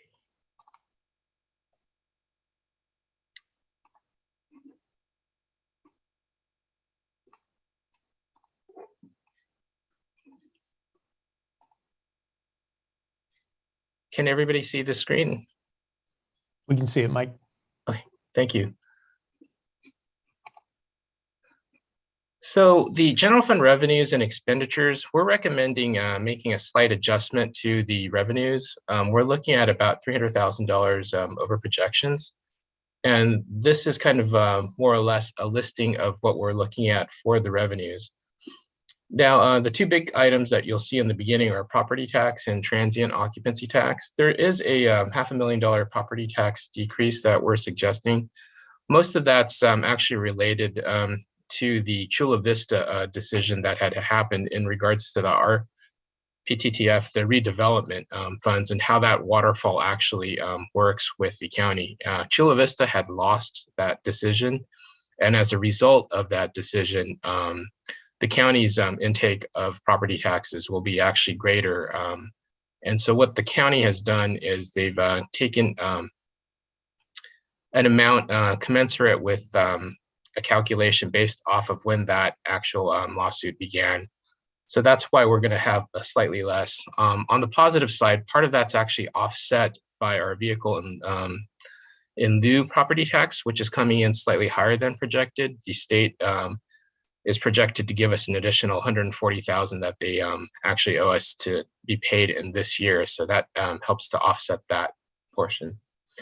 For transient occupancy tax, we're recommending about a $500,000 decrease as well. Transient occupancy tax is recovering. It's not recovering as fast as we had anticipated. We believe that's mainly due to a variant, the Omicron variant that happened to come into place right around December and January. So we believe that our revenue expectations should be lowered slightly to basically adjust for that. On the positive side, you'll see that most of the other suggestions that we have for revenue are generally increases, including sales tax, other tax, charges for services, fines and forfeitures, use of money and property, grants, and miscellaneous. Just a quick aside about sales tax. It does seem to have recovered at a faster rate than transient occupancy tax. So that's kind of a sign of good news. One of the other things that I should mention that's pretty big is we're recommending an increase of about $570,000 in grants and intergovernmental. That's all related to the ARPAC funding. We had initially anticipated about 2.1 million in two separate installments. And when that came in at a later date, that was adjusted upwards to about 2.7 million per fiscal year for last year and for this year. So that's kind of good news. That's partially why the offset seems to have net us an extra amount, so that we basically come out on top about 300,000, I would say. So moving on to the next screen, this is what our funding sources for the general fund looks like, and these are kind of representative of what our projections are and our year-to-date actuals as of the middle of January. And then going on to our expenditures, one reason why we haven't recommended any real expenditure and transfer out adjustments is you'll see that our estimate's actually very close to what the adopted budget is. So we haven't recommended any significant changes yet. As we get better information and as we get closer to the proposed budget for fiscal year 22-23, we'll probably make some adjustments if we see there's going to be some larger movements. You'll also notice that as of January, we had a slightly higher rate in the beginning versus the second half of the year. That's actually mainly due to the fact that we actually prepay our UAL, our unfunded liability. Prepaying this unfunded liability really does save us quite a bit. It's about 3 to 3.25%, and that's really based off of the discount rate for CalPERS. So you can just imagine that to be quite a bit of savings. We actually do this with our fire services as well. In the fire services contract, if we prepay that amount, it's a considerable discount. So that's why we chose to do that action. That's why it seems slightly higher in the beginning, but towards the end, it'll catch up pretty close.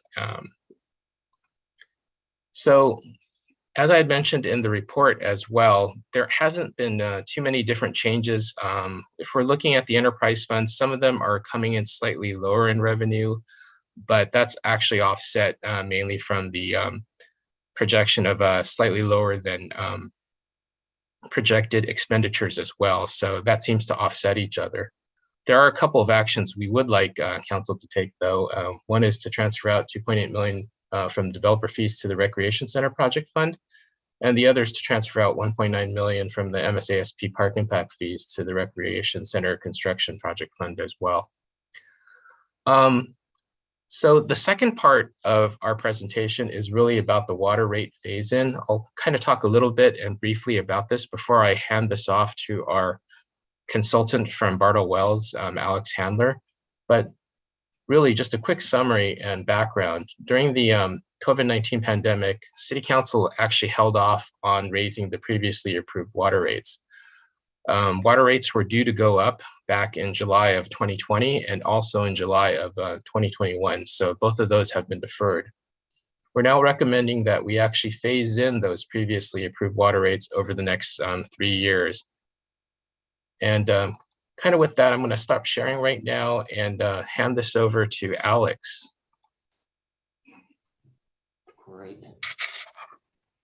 Great, thanks, Mike. And hi, folks. I'm Alex Sandlers with Bartle Wells Associates.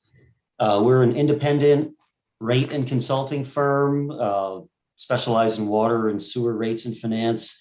And we worked with the city, it's a little over 5 years ago on the last rate study. And I've got a presentation I'm going to share because we wanted to notify you about some of the findings we have when we've updated all our financial and rate projections. So let me try share screen.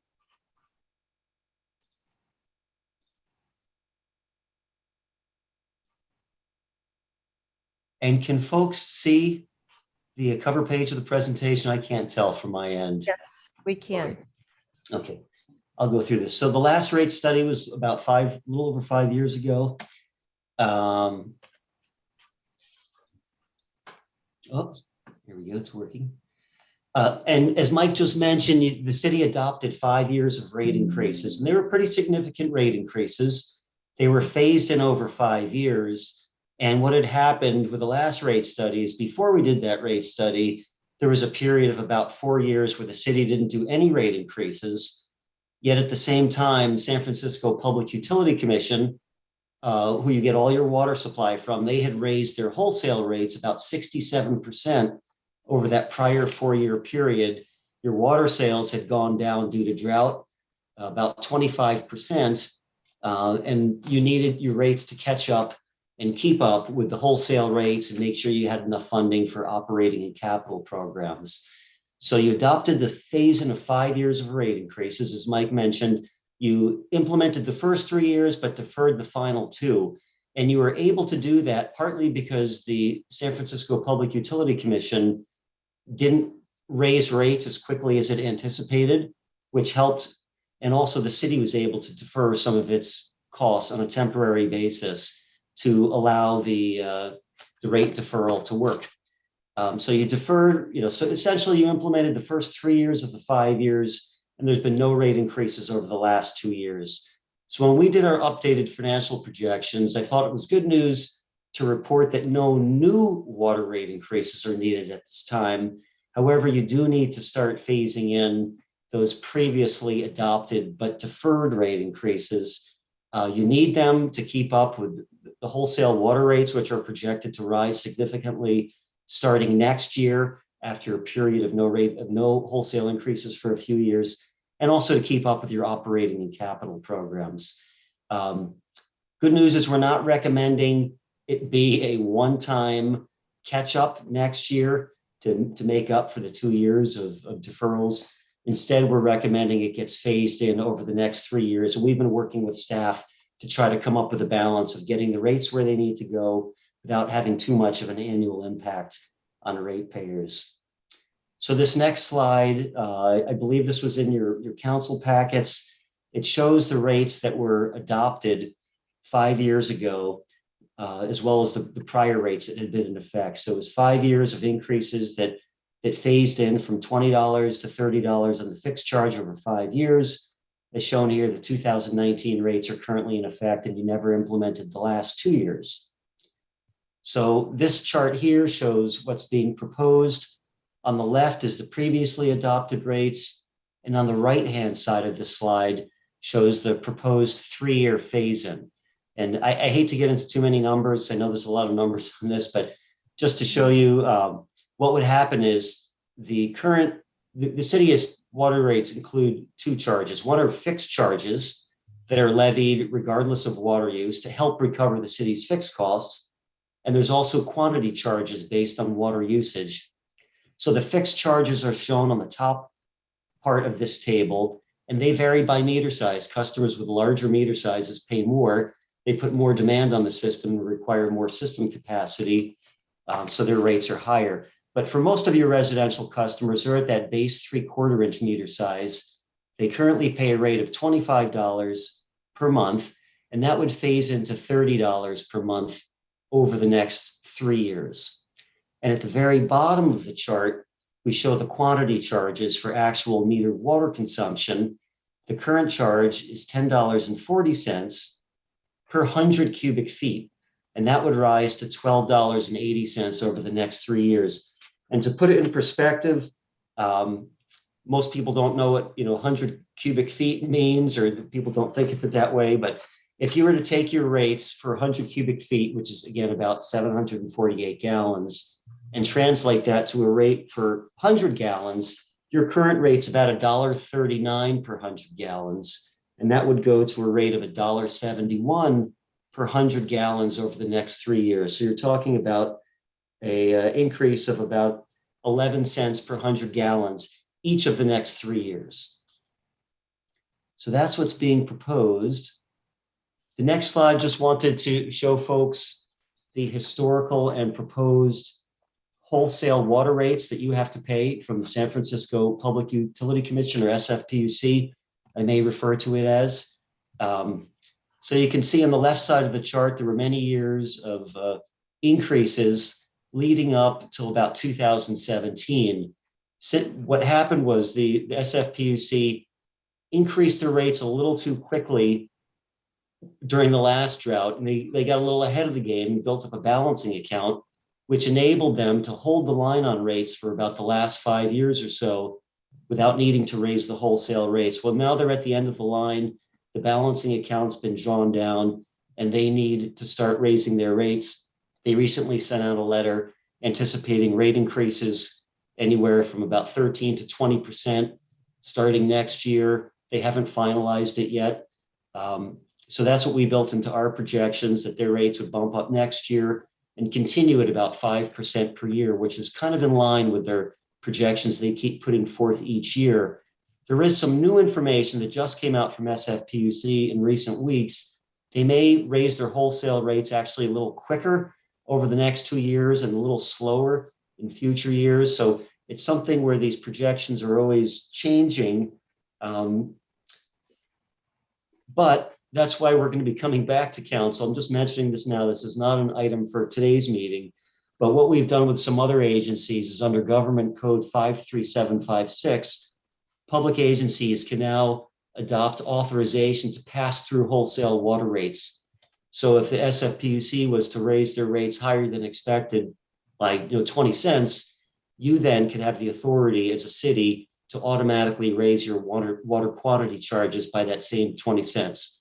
But that's not an item for tonight's meeting. We'll be coming back to council with that issue at a coming meeting. The next slide, we just wanted to show folks, where does the ratepayers' money go? So I show a breakdown of expenses, what ratepayers are funding for a typical bill. And you can see, about 36% of the revenues coming in are used to pay for operating and maintenance expenses. These are the city's costs for operating and administrating the water system. About 25% is for capital improvements, is what the current rates are funding, which supports about 2.6 million per year of capital needs. I'll point out that's not enough. The city has a higher level of capital needs that have been identified and will be needed in future years. You've got a lot of aging facilities, water tanks, pipelines that are going to need reinvestment, just like every other agency on the peninsula. And currently about 39% of the expenses are going to wholesale water supply. So it's just trying to give you a snapshot of where the water rates are being used by the city. This next slide here, I'm not going to go over. We just want to include it. This was in the council packets, the detail, just so you know, we're not just coming at this as a policy. This is actually based on updating in detailed form all the financial projections, building in future expenses, revenues, looking at how actual water sales have been coming in. And this is why we kind of developed this. This is why we're recommending a 3-year phase in. We evaluated some different options, but this seems to be the most prudent way to go that balances getting your rates where they need to go with the desire to try to, phase this in as gradually as possible. But instead of going all those numbers, this next chart here shows this graphically, or kind of a summary of the revenues and expenses. The expenses are the bar charts, with the blue being the city's operating costs, the green bars being the SFPUC costs of wholesale water supply, and the yellow at the top is the capital projects. And the one thing I wanted to point out in this chart, and I should say the red line is the projected revenues. So the one thing I wanted to point out is you can see on the left side of the chart, there are a few years where those yellow bars exceed the red line of revenues. So those are years when we're expecting the city to be spending more on capital projects than the rates are generating. So we're actually anticipating, planned, a 3-year drawdown of fund reserves by about 6.3 million to help fund these projects while rates are being phased in. So over the long term, the rates will be funding a more sustainable level of funding. The city's identified specific projects for the first 5 years. They have a 5-year capital program. So in the future years, we just assumed capital funding as placeholder estimate of about 3.5 million a year, plus cost inflation. The city I'm not sure what the future needs are going to be. They may be more than this, but this was like a reasonable amount based on working with staff. And the specific projects in the outer years will be developed and prioritized as the future rolls out. So the goal is, I guess that was the last slide. The goal is get your rates, get back on track with the rate increases, phase them in over the next 3 years, and then keep the rates at a level where it's supporting your ongoing expenses on an annual basis. And that's what we find is in the future, it's nice that you were able to defer rate increases for a couple of years, but long-term, we really recommend agencies, keep their foot lightly on the gas pedal with steady gradual increases to avoid the rates from ever significantly falling behind the cost of service, like what happened between 2013 and 2017 before we embarked on the prior rate study. So that concludes what we were going to cover. I'm going to stop the share and turn it back over to Mike and the council. Thank you, Mike and Alex. Mike, did you add any more to add to this? We're basically just open for any questions that council or the public would have. I have a quick question. Before COVID and to now, with hopefully getting everybody on their feet, how about the water bills? Are they being paid?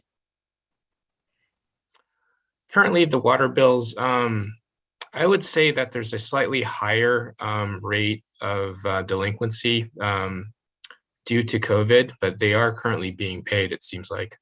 No, but I mean, we're 2 years into. I believe we're coming out of COVID. I mean, we're getting some. We're making some good strides on this. We're making some good strides towards, seeing our, people go back to work, and unemployment has not really been too bad, but our rates have remained the same. So are we? Is this been a good trend for those that are paying their bills? I think the trend is going the right direction. When COVID first came on board, the delinquency rate did increase, and it's been steadily decreasing over the last year and a half or so. And when you say, what's the percentage? Do we get like 90% of everybody that gets water from Millbrae pay their bills? I think it's much higher. It's probably closer to like 98% or so. I'd have to go back and see the exact number, but it's much higher than 90%. Fair enough. So there's 98% of our people that can afford the water bills. Not that they want to.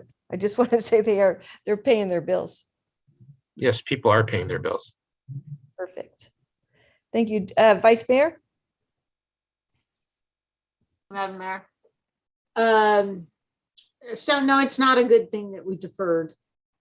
Nobody's happy about COVID. The only reason we did defer was to give people a break during COVID. I would like to see, I'm glad you put in there what percentage goes to operations, what percentage goes to capital, and what percentage goes to the water rate here. But I really would like to see, whenever you come before us with rate increases, show us what work has been completed. You know, the city was in front of in my neighborhood because of water main issues. 40-year-old pipes, plastic pipes that were put in were replaced here. But I think the public is entitled to know what efforts are being made by staff, what is getting completed. So they know that the capital projects, you just put 25%, what have we done in the time frame between each and every rate increase? We need to know what's happening and what is being accomplished. We have not seen that. We've talked about this multiple times in our goal setting. And when streets are being worked on, just put up one sign that says this is a water repair or a water pipe. Let the public know what's happening. So I'm sorry that we don't have that information, but it's very hard for this council to know what capital projects are being completed in the time between these rate increases. If that could be addressed, that would be very helpful. That could be addressed at a future meeting easily, because I know that they were on websites for a while, but it's not like everybody checks the website when they go home after a water main breaks. So yeah, that would be good. But yeah, I mean, just if you're going to present this to the public for rate increases, public should be informed as to what has been accomplished. I understand, Madam Mayor. Thank you. Vice Mayor Peppin, I can share a screen to show you on one of the attachments what we actually have for the capital improvement program over the next 5 years. So it kind of shows what plans we actually have, if you'd like. That's okay, Mike. I know we have plans. I just like to know what we've accomplished, because we always see plans. We never get to see what portion of that has been accomplished. So we can address that at a future time here. But it is important to know what in the plans has been completed and where we're headed. So Vice Mayor, would you like to know at the next meeting what exactly has been completed within the year to date? I think that's a good idea. Or Mayor, Vice Mayor, we have that information we can present now. I mean, Mike, you have that table. I believe he was just going to show us the plan for the future, not what. I know, but we also have what we've done with the money over the last 3 years. Please, that'd be great. Thank you. All right, if you can give me just 1 second to pull that up.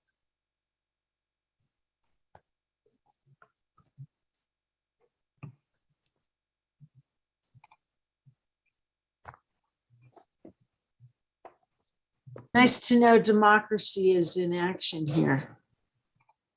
We're going to recognize the Ukrainian people. I noticed the colors. I love it. The colors here. Very good. Too bad we had threats in the last item, but let's keep this moving. Vice Mayor, that was very, very nice of you. I wish you would have called me. I would have copied.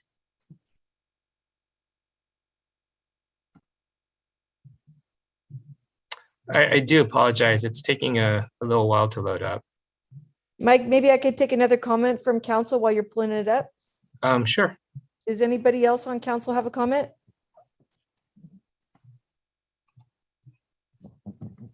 Come on, I know you guys want to talk water. Oh, here we go. Councilmember Holliber. Yes, thank you. Councilmember Schneider and I reviewed this study as part of the infrastructure subcommittee. I hope I'm not overstepping here, but I think we do appreciate that in future years the anticipated increase is only 3.5%, which is relatively low, especially inflation now roughly 7% or so. So hopefully with the SFPC wholesale rates, so the city don't go above that. But it's fairly stable. And the fact that we did defer rates for the last 2 years, I believe we now are under this proposal, what we'd be paying in 2023, I think is actually less than what we would have been paying in 2021. I think that's correct. So this felt like a good, I don't know, Councilmember Schneider, if you have any additional comments, but I think we were supportive of this and bringing it forward with the mid-year budget. And hopefully we can avoid massive increases in future years just by increasing it a little bit at a time and not forgoing several years of increases. I'm seeing deferred on a few of these things, Mike. I see you brought it up, but the first two are deferred. So did not happen? And thank you, Mr. Oliver. Yeah, I think they got deferred into a future year. You'll see like Broadway projects a work in progress right now. If you look at some of the more recent items we've had, the water tank design actually happened last fiscal year. 600,000 of that was placed in there. And the SCADA project actually got deferred from last year to this year, and that's actually in progress right now. You'll see the big item really that we have, and that's where most of this encumbrance is for the water tank project, which Public Works staff has done a great job of scoping the project to save the city quite a bit. Originally, we were estimating roughly about $10 million for the water tank project, and they've been able to reduce that to about 7 million or so. And so half of it's for this year, and it's in construction right now, and the other half will be for next year. So this kind of shows exactly what's been paid, what's been paid out, and how things have been moved around. Okay, so I mean, this is not, I mean, I see deferred, completed. Nice. We got one completed there. Deferred, completed, in progress. That's good, but deferred and in construction. So this is what I mean by, we put these plans in here, a lot of deferrals. So I guess what's happening that we can't get beyond 2 completed? This is what's frustrating. So how about we add a line for cause of deferment? Yeah, that would be good. I mean, there's a lot of money, beginning balance here, and I'm just not seeing enough completed. And that's what's extremely frustrating. It seems like there's no end game to all these projects. And I get the water tank thing is a big deal, but there must be an explanation, but it would be nice to know the explanation. So if we could just take the Excel spreadsheet and add one more column for cause for deferment, that would be helpful. Okay, I can work with staff to get that information for you. that'd be great. And the subcommittee, if they've had a look at this, I'd be interested in their opinions as well. Thank you. Councilmember Schneider has her hand up. Maybe she could add to this. Thank you, Mayor. Going backwards to what Councilman Holliber said, yes, we had a really good meeting. I'm very grateful to the staff person, I can't see his name right, or the consultant who explained this. The reality is the city in some parts, like my neighborhood, almost 100 years old. And we've had decades of on and off deferred maintenance that we have to catch up on.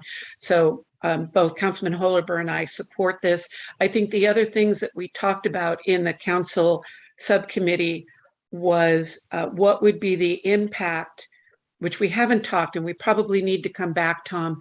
In my notes for the budget was, what is the status of spending the $800,000 grant Congresswoman Spear got for us for trying to create a new water supply?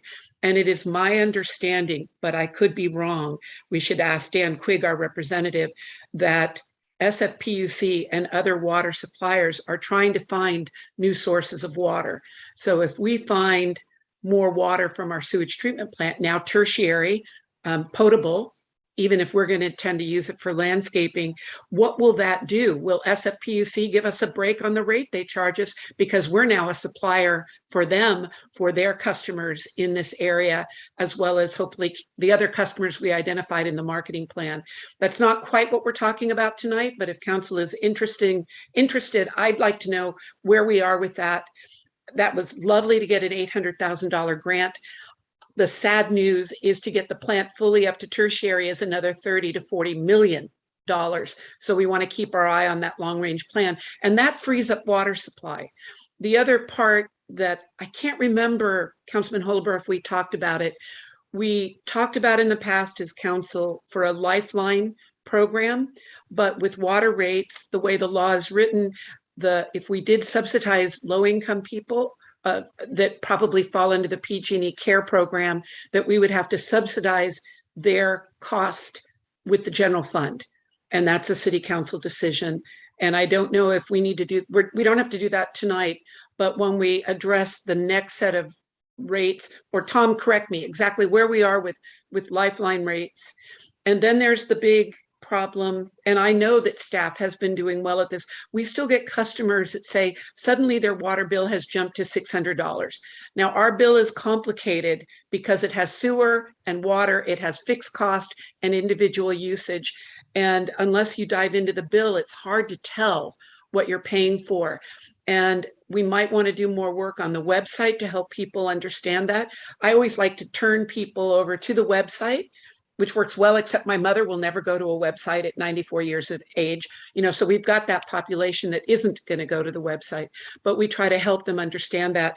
And, my personal comment as we go into another drought, one thing about grass, let it die. It is okay to let it die. Keep your trees alive. Let's get the water for the trees because they're really hard to replace, but let your grass die. When the rains come back, the grass will come back. But we probably need to do more work to help customers maintain a fairly decent looking front yard, even as they reduce water, which then it comes back to increase the water rates. And the public has a really hard time understanding that. And I think we all do. We're saving money, we're doing the right thing, and yet we're paying more. And that is a sad reality. I think what you're saying is that maybe the addressing our water and our water supply might be one of the goals that we look forward to putting on our goal setting. I think that's an excellent idea, Mayor. Probably one of the top, it would be one of my top 3. And then we can discuss everything that you just brought up. Yeah, a lot of it is customer service and help, and we've already put the one thing that was happening is a lot of people converting to artificial turf, which adds a huge set of complications. So we still need to work on that.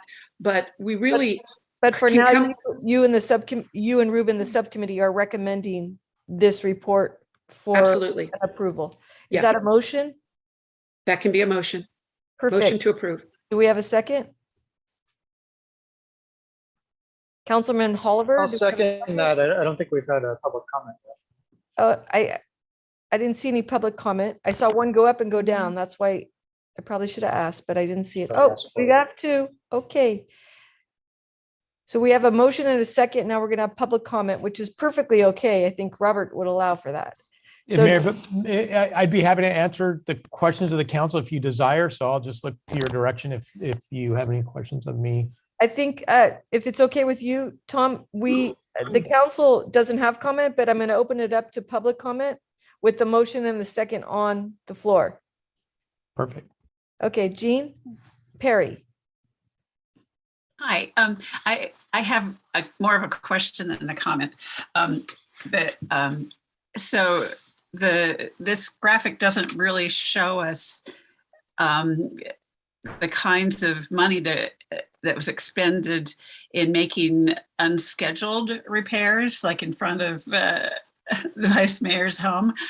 And I'm wondering to what extent the budget gets eaten up and the resources get eaten up in repairs, that if we were farther ahead of the need, knowing of infrastructure degeneration, if we were a little farther ahead of that, would we actually be saving something in terms of capital expenses? Because my guess is that there is a lot of we've got to fix it because it's broken now, versus anticipating that a system is going to need to be upgraded over time.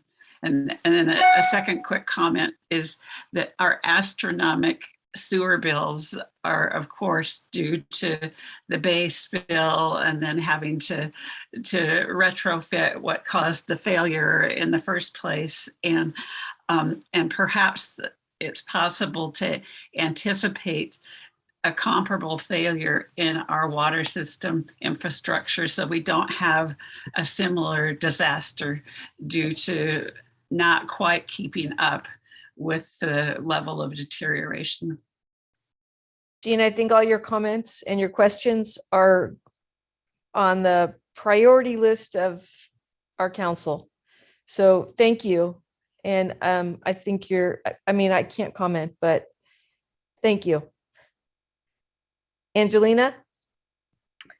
Yes, I just, as reviewing those capital expenditures and the projects, once again, as an East Millbrae resident who's been flooded, it doesn't look like there's anything on there to address any ways to reduce flooding in this area, unless I don't understand what those projects are and they could be explained to me. I also, we're repeatedly told that the council members are thinking of us, but in reviewing those expenditures and those plans and in everybody's comments, no one brought up that issue, that there isn't any funding or projects or focus on helping this area in that current budget or plan.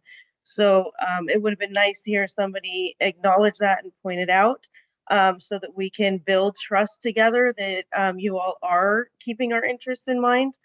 And it would nice to be not just hear that comment, but see it on paper and in that budget, and know that every time there's a high rain, I don't have to start rearranging my entire garage and shed and preparing if this is going to be the time it actually comes all the way into our house.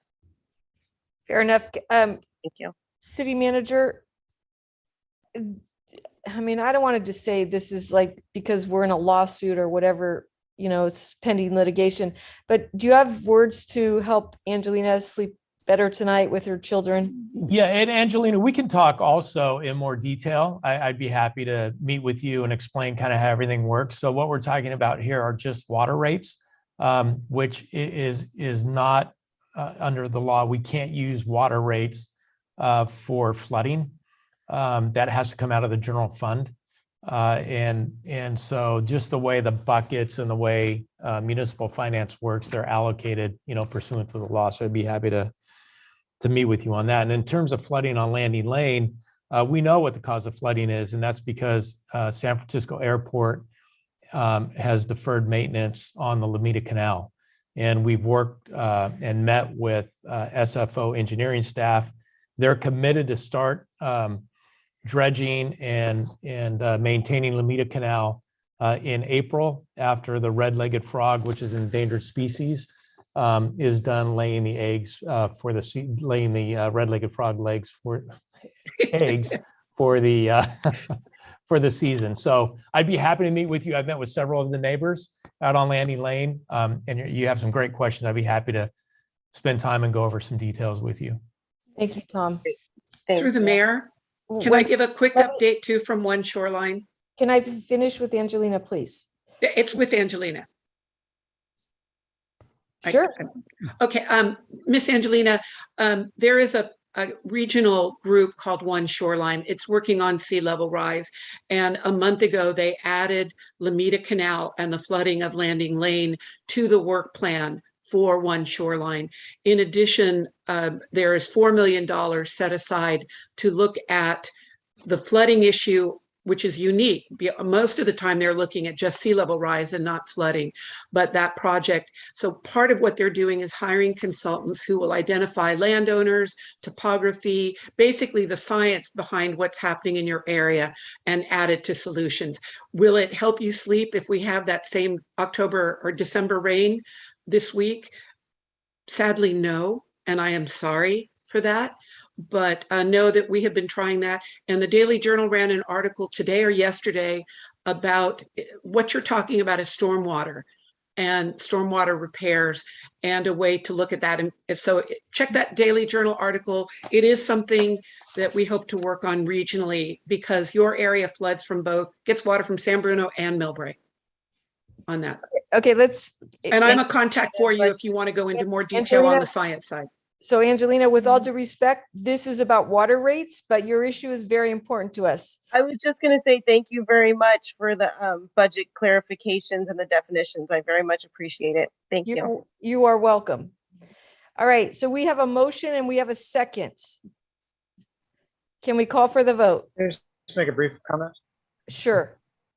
Yeah, I think that also raises the question of stormwater, which the current Millbrae stormwater rates, I think, have not been adjusted in, I think, about 30 years or so, since the early 90s. And I think there's still some ambiguity in the state law as to the city's authority to raise those rates. I believe there was a law that was recently passed a few years ago that granted city councils the ability to raise stormwater rates through Proposition 218 notices, but no city, as far as I know, has actually attempted to do that because everyone is scared that they're going to get sued if they try. So we're sort of in a pickle in terms of being able to generate the funding we need for the stormwater fund. But there is some thought of maybe doing some type of a countywide measure to address that, but don't have any idea at this point. Thank you. So thank you. I think Vice Mayor is going to put a friendly amendment to the motion so that we can have a meeting at the next meeting to see the deferments. If I could guess her mind, I think that's what's going to happen. You could put your hand down and we'll accept that friendly amendment. Thank you, Madam Mayor, and also a future discussion on stormwater. Thank you. Yeah, this. No, I understand. I make the official amendment as it relates to this item. And that would mean, yep, thank you, Councilmember Schneider. So are we ready to vote? You have to have the second accept. They did. Oh, didn't hear it. So could we vote, please? Councilmember Schneider, Yes. Councilmember Oliver, Aye. Councilmember Fung, Aye. Vice Mayor Pappen, Aye. Mayor Oliva. Aye. The City Council accepts the fiscal year 2021-22 mid-year budget report and adopts a resolution amending the 2021-22 adopted budget. City Council also accept with amendments an amended water rate study that redistributes deferred water rate increases effective July 1st, 2022 by a vote of 5-0. Thank you. We have one last item tonight, and it is informational only, please. It's consideration of the campaign contribution limits for the city of elections, AB 571. As we all know, the state AB 571 is going to be explained to us tonight. Do we have a staff report, please? I would just refer to our city attorney for just a very brief update. Beautiful. Yes. Clarifications. I'm sorry, it is not the last item because we're going to go back to the city manager's report. Yes. Yes. Thank you. I wanted to brief the council on AB 571. That is a state law that was enacted 2 years ago, but went into effect January 1st, 2021. It is the first time that the state legislature impose contribution limits on candidates that run for elected office. These contribution limits are intended to cover all candidates statewide that run for elected office. And the legislature did leave open the discretion of cities and counties to establish their own limits if they so desire. But that basically is the law. State limits for the first time established by our state legislature. Right now, those limits are $4,900 per person per election. That is a figure that is adjusted biannually by the Fair Political Practices Commission. Included in the materials that are in your packet is a list, a chart of cities in San Mateo County, showing what cities in our county have decided to do under AB 571. And you will see that 2/3 of the cities in our county, for instance, have decided to stay with a state limit, use the state legislative bill as their default. And about 1/3 of the cities in the county have established their own contribution limits applicable to their local elections in their municipality. I'm happy to answer any questions. Thank you. Okay, we actually have no hands raised. Oh, excuse me, we have Katie. Thank you very much, Ms. Mayor, and thank you for the opportunity to speak to the council on this. I want to come back to something Vice Mayor Pappen said earlier when we were discussing MAP G about sort of recruiting more people into our political system. I think she asked our city manager what was the name of a committee that would help explain these things and help get more civic engagement. And I think tonight has shown we have a lot of civic engagement, and there are a lot of people that are motivated to build our town back better.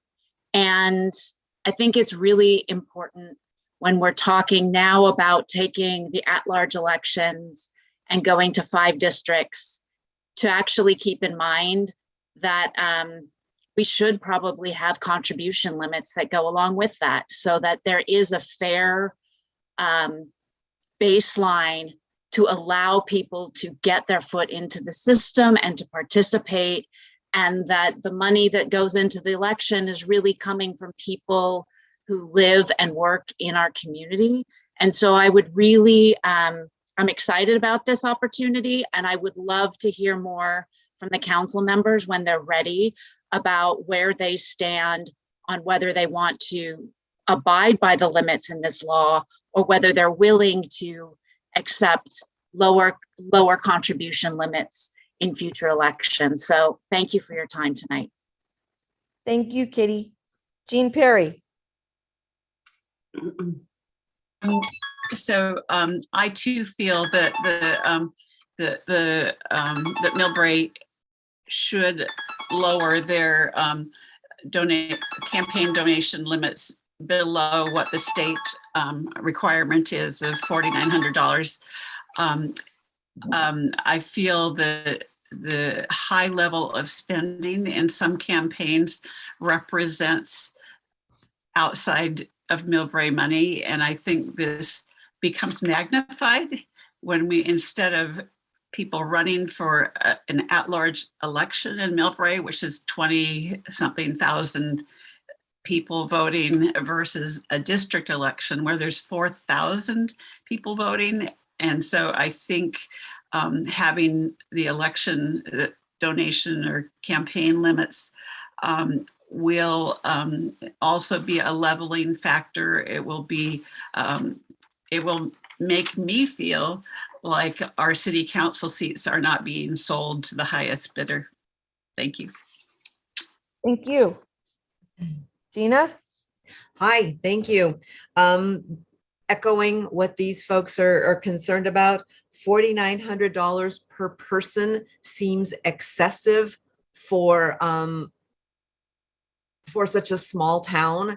And I can't tell you how ugly it feels when I see our town plastered with so much political advertising by one, for one particular campaign. It just feels like I'm being slimed on and I'm being stepped on, and I stepped on by money. And so anything we can do to cut that down. You talked about a maximum per person. I don't know if we can do a maximum per campaign. It just seems like equity is so important here with people having the same amount of voices. Anyway, equity. Thank you. Thank you. Amy?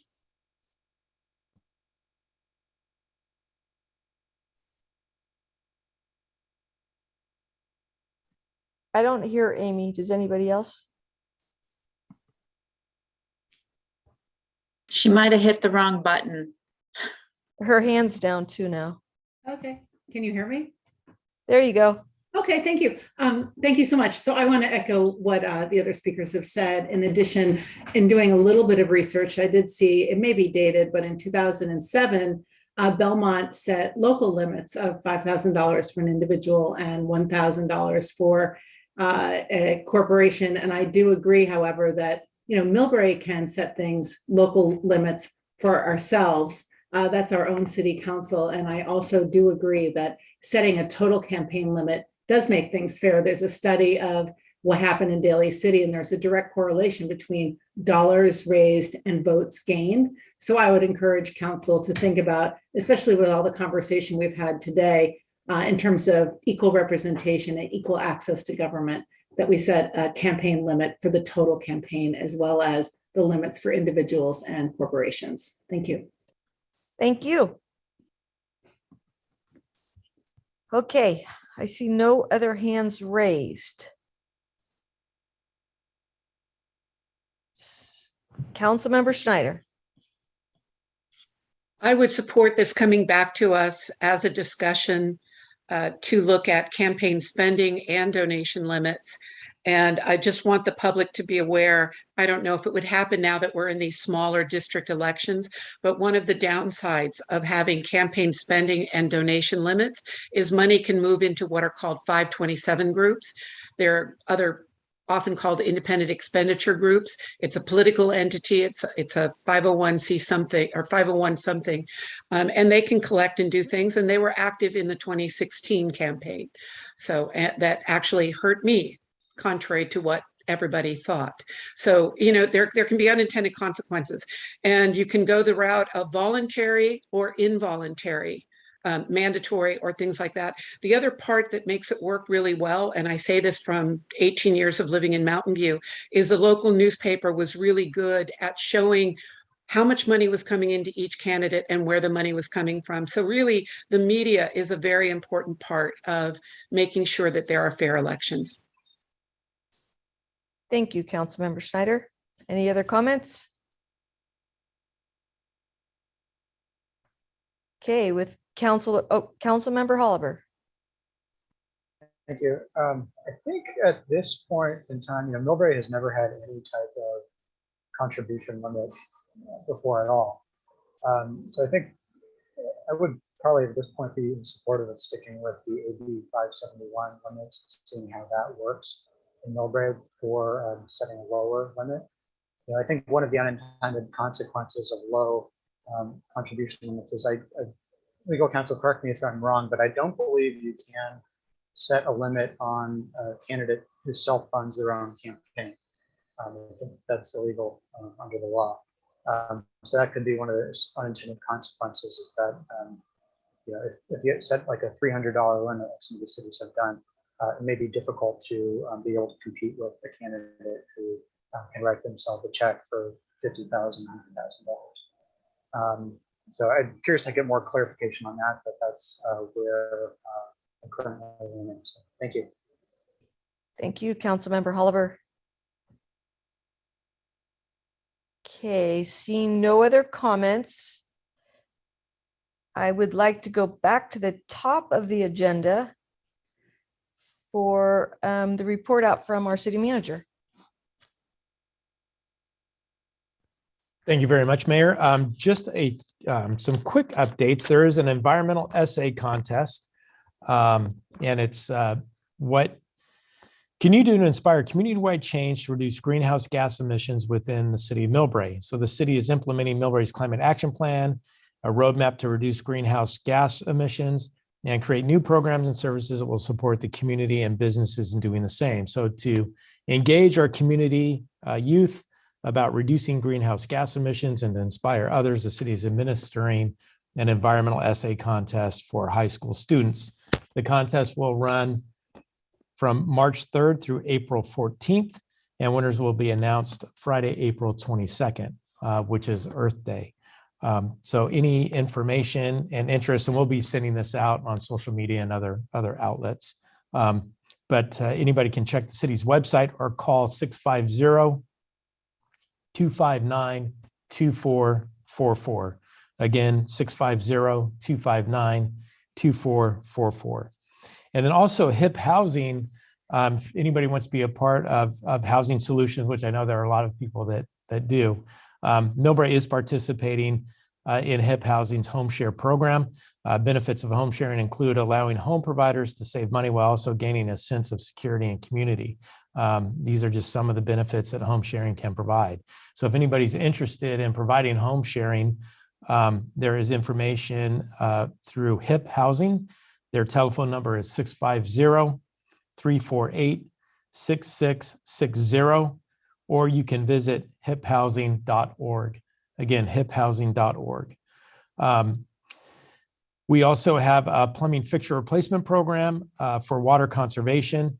I think, leaking toilet can waste hundreds of gallons of water each month, obviously increase the amount of bills that somebody would have because of a leak. But as a Millbrae residents can apply for new water efficient toilets through the SFPUC's plumbing fixture replacement program. And if anybody's interested, it's on their website at sfpuc.org/PREPSF. So sfpuc.org/PrepSF. And then we also have a skateboard camp coming up for spring break. Kids ages 5 through 13 can learn beginning skateboarding skills such as stance, balance, how to go up and down the ramps. Sounds like a lot of fun in a safe environment. Sessions do begin March 28th and go through April 1st, the spring break week. And the camp is from 9 a.m. to noon. To learn more, you can visit our Millbrae Recreation Center website through our homepage or contact our recreation staff at 650-259-2360. And Mayor, that concludes a brief update. Perfect. I'm going to go quickly to council comment. I think I'll start it myself tonight, and I'll say that we had Council of Cities, and we hosted in Millbrae at our rec center, live at our rec center. It was a great night. We showed it off to 50 people or so that showed up, 50 different electeds that showed up. And thank you, staff. Thank you, everybody, for having a great catered Millbrae dinner. And everybody was super impressed and actually pretty envious of Millbrae and the rec center. On that same note, the seniors were able to, on our last meeting, we took the senior advisory committee on a tour. Thank you, Mackenzie Brady and her staff, Jeffrey, and the seniors loved it. They want to go back before it opens because they want to watch the progress.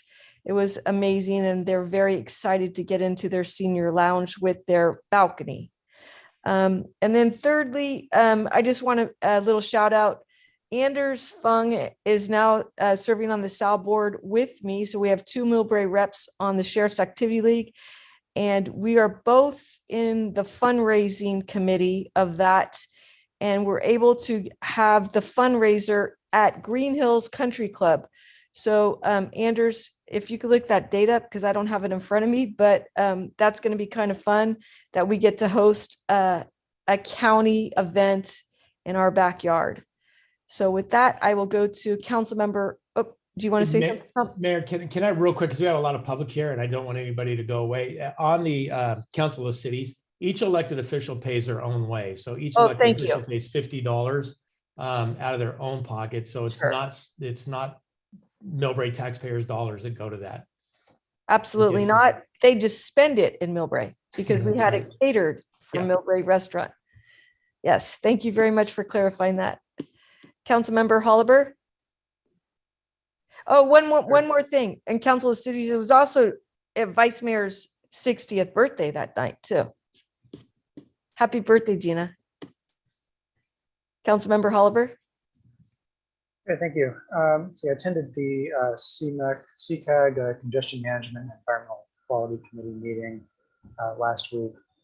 There was a discussion about a potential pilot program called the Laundry the Landscape program, which would allow homeowners to sort of retrofit their washing machines and be able to use gray water from laundry to help irrigate yards. Still sort of in the exploratory phase of this, but I think it could potentially allow residents to save about 18% on water usage.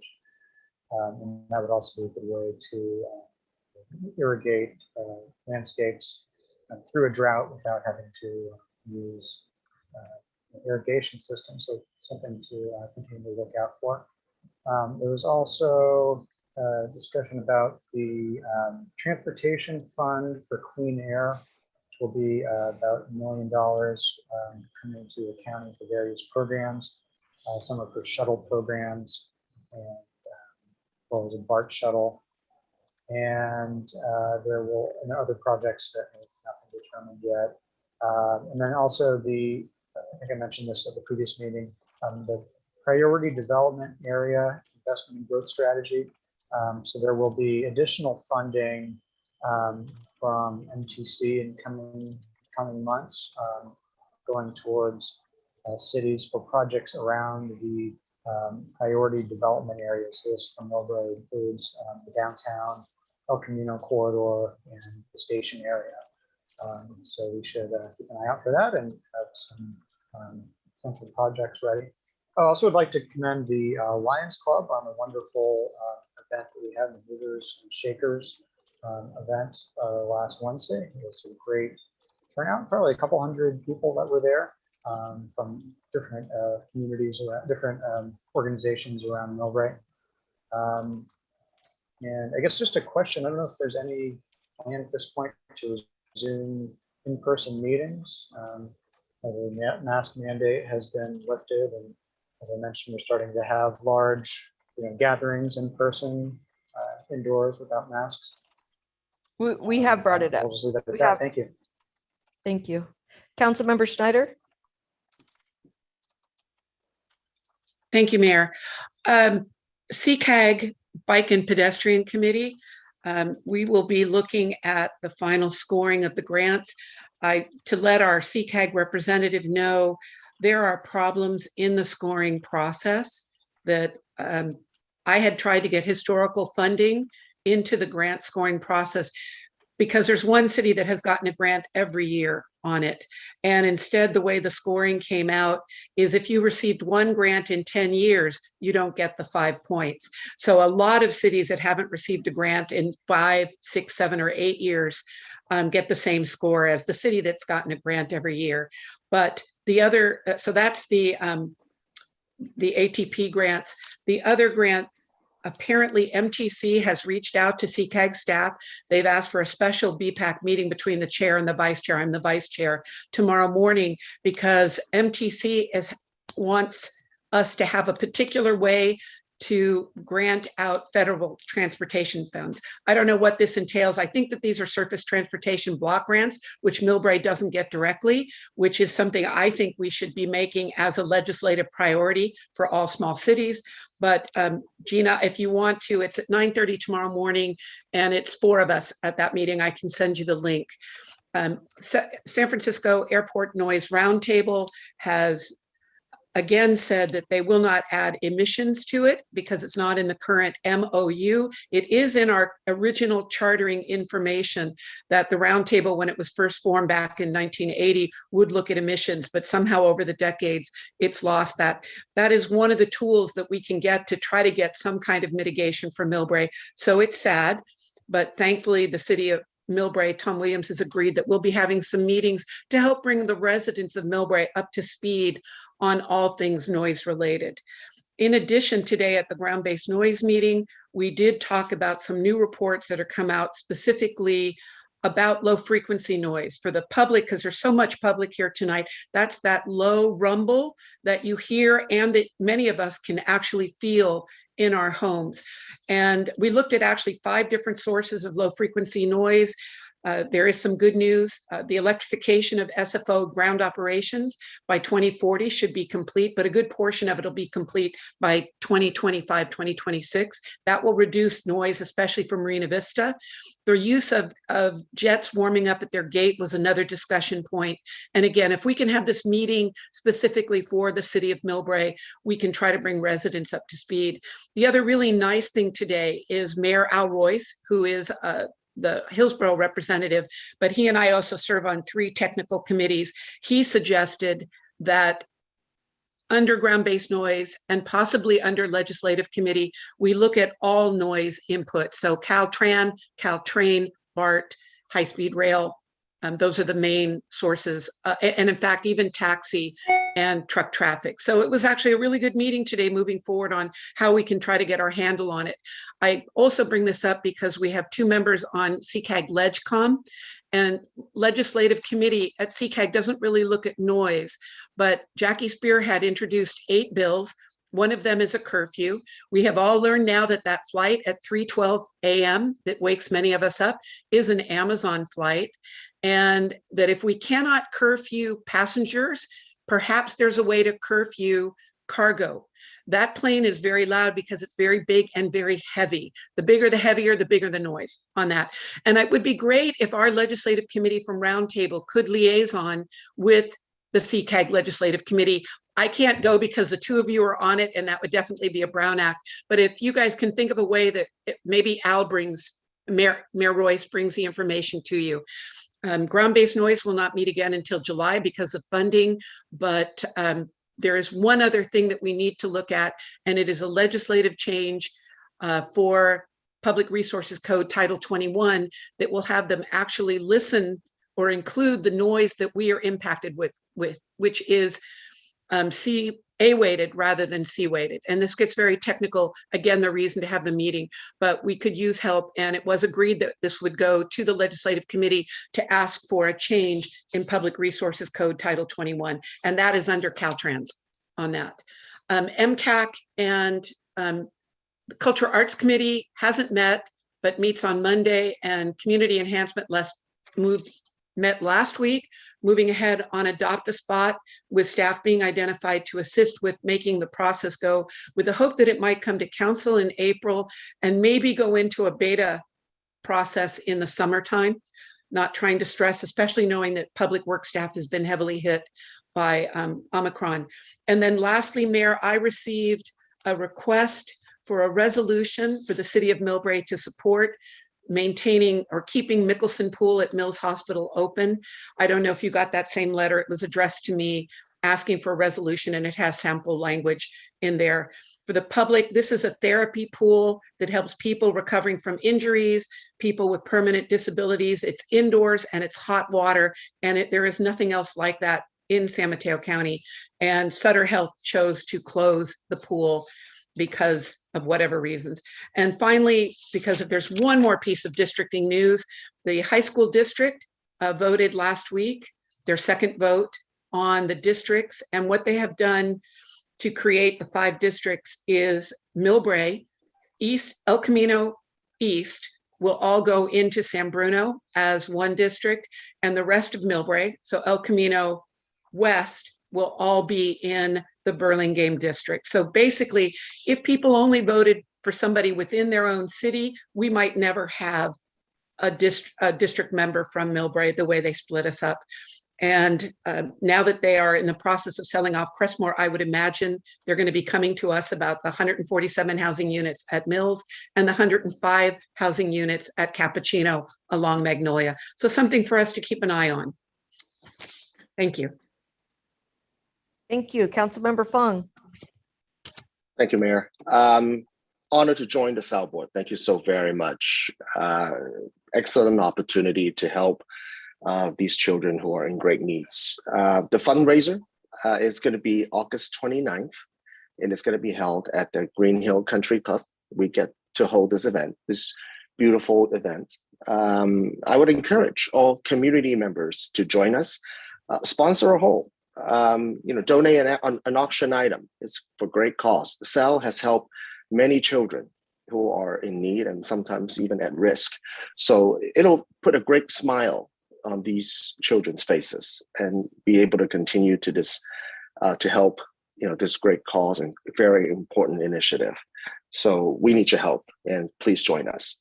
And I also wanted to say one more thing about tonight's meeting, and I want to first thank all the community members who joined us tonight, to discuss this very important topic of how district election needs to be. But I want to remind everyone that this process all started with an attorney alleging that we're in a racially polarized voting. And so this process has always been and should be about diversity, inclusiveness, and equity, and in terms of our representation to our people. And that's how I would encourage everyone to look at this through these lenses. There are many community members who spoke about this. I mean, this process should not and never be about any one particular person or even candidate. And, I'm proud that, City of Millbrae did this in flying color for the people of color. As a member of that community, I'm proud that we did the right thing. We get everyone involved.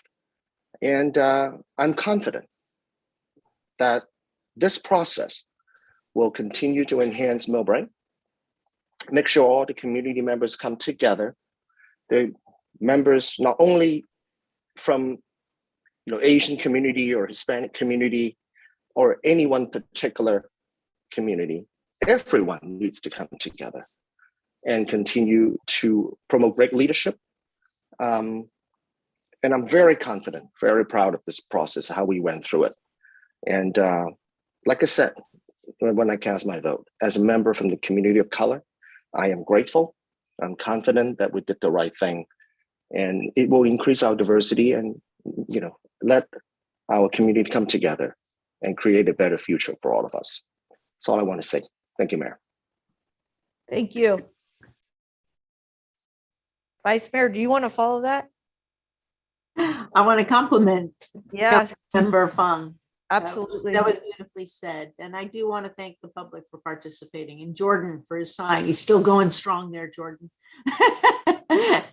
Thank you. Very important to be a part of the process here. And as was noted earlier, I am wearing specific colors here, and I hope that our city can recognize what's happening in Ukraine and the outrageous conduct of Russia. So if we can, get a flag or something to show support, because democracy needs to be alive and well.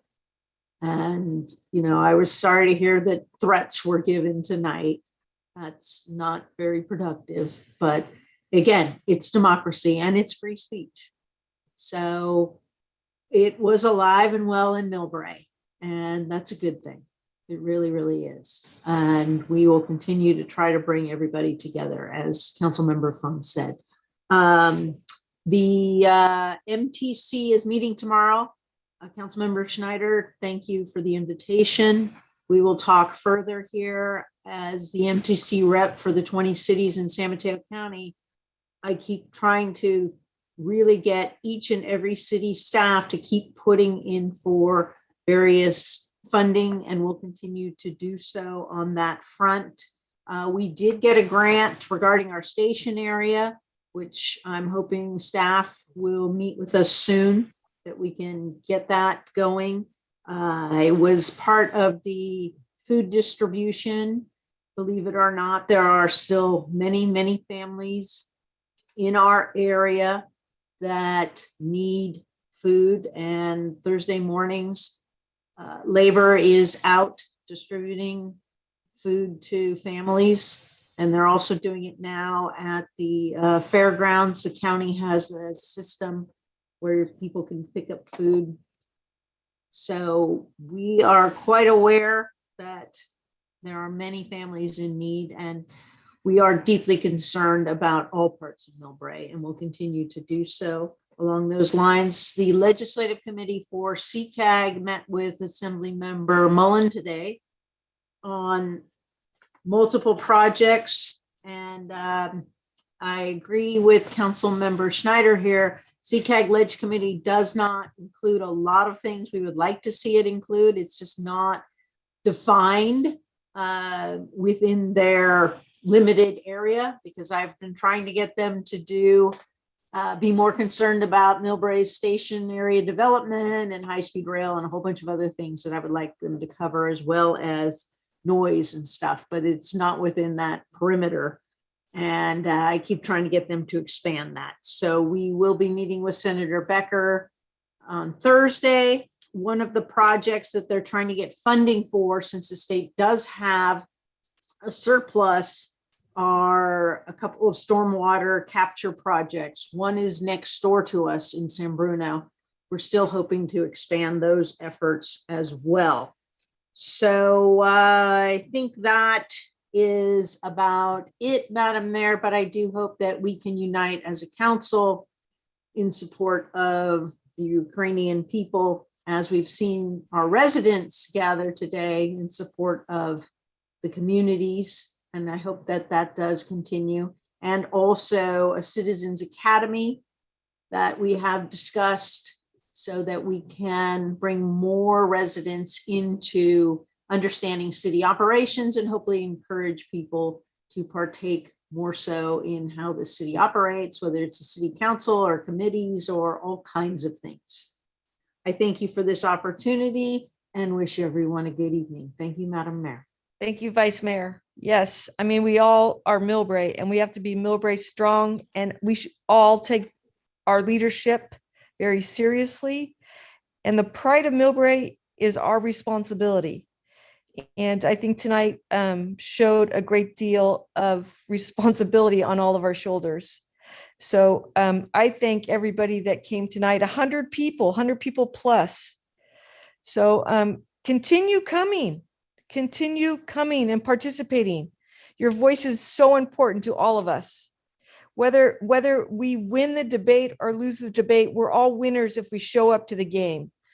And the best part that I saw tonight is the passion for the people that want the best, because we don't want anything other than the best for Millbrae.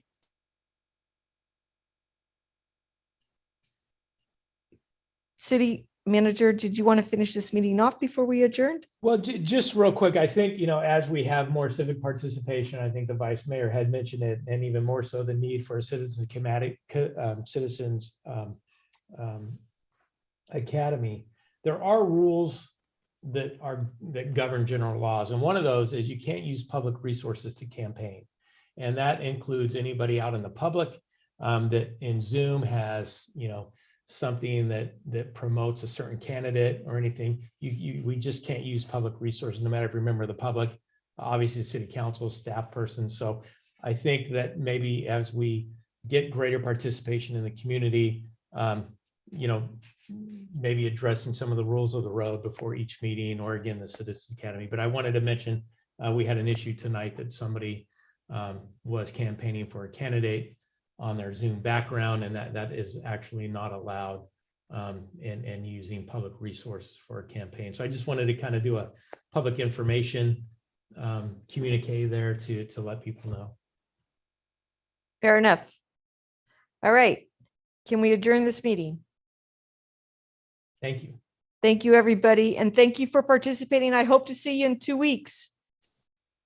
See you later. Good night. Good night. Thank you.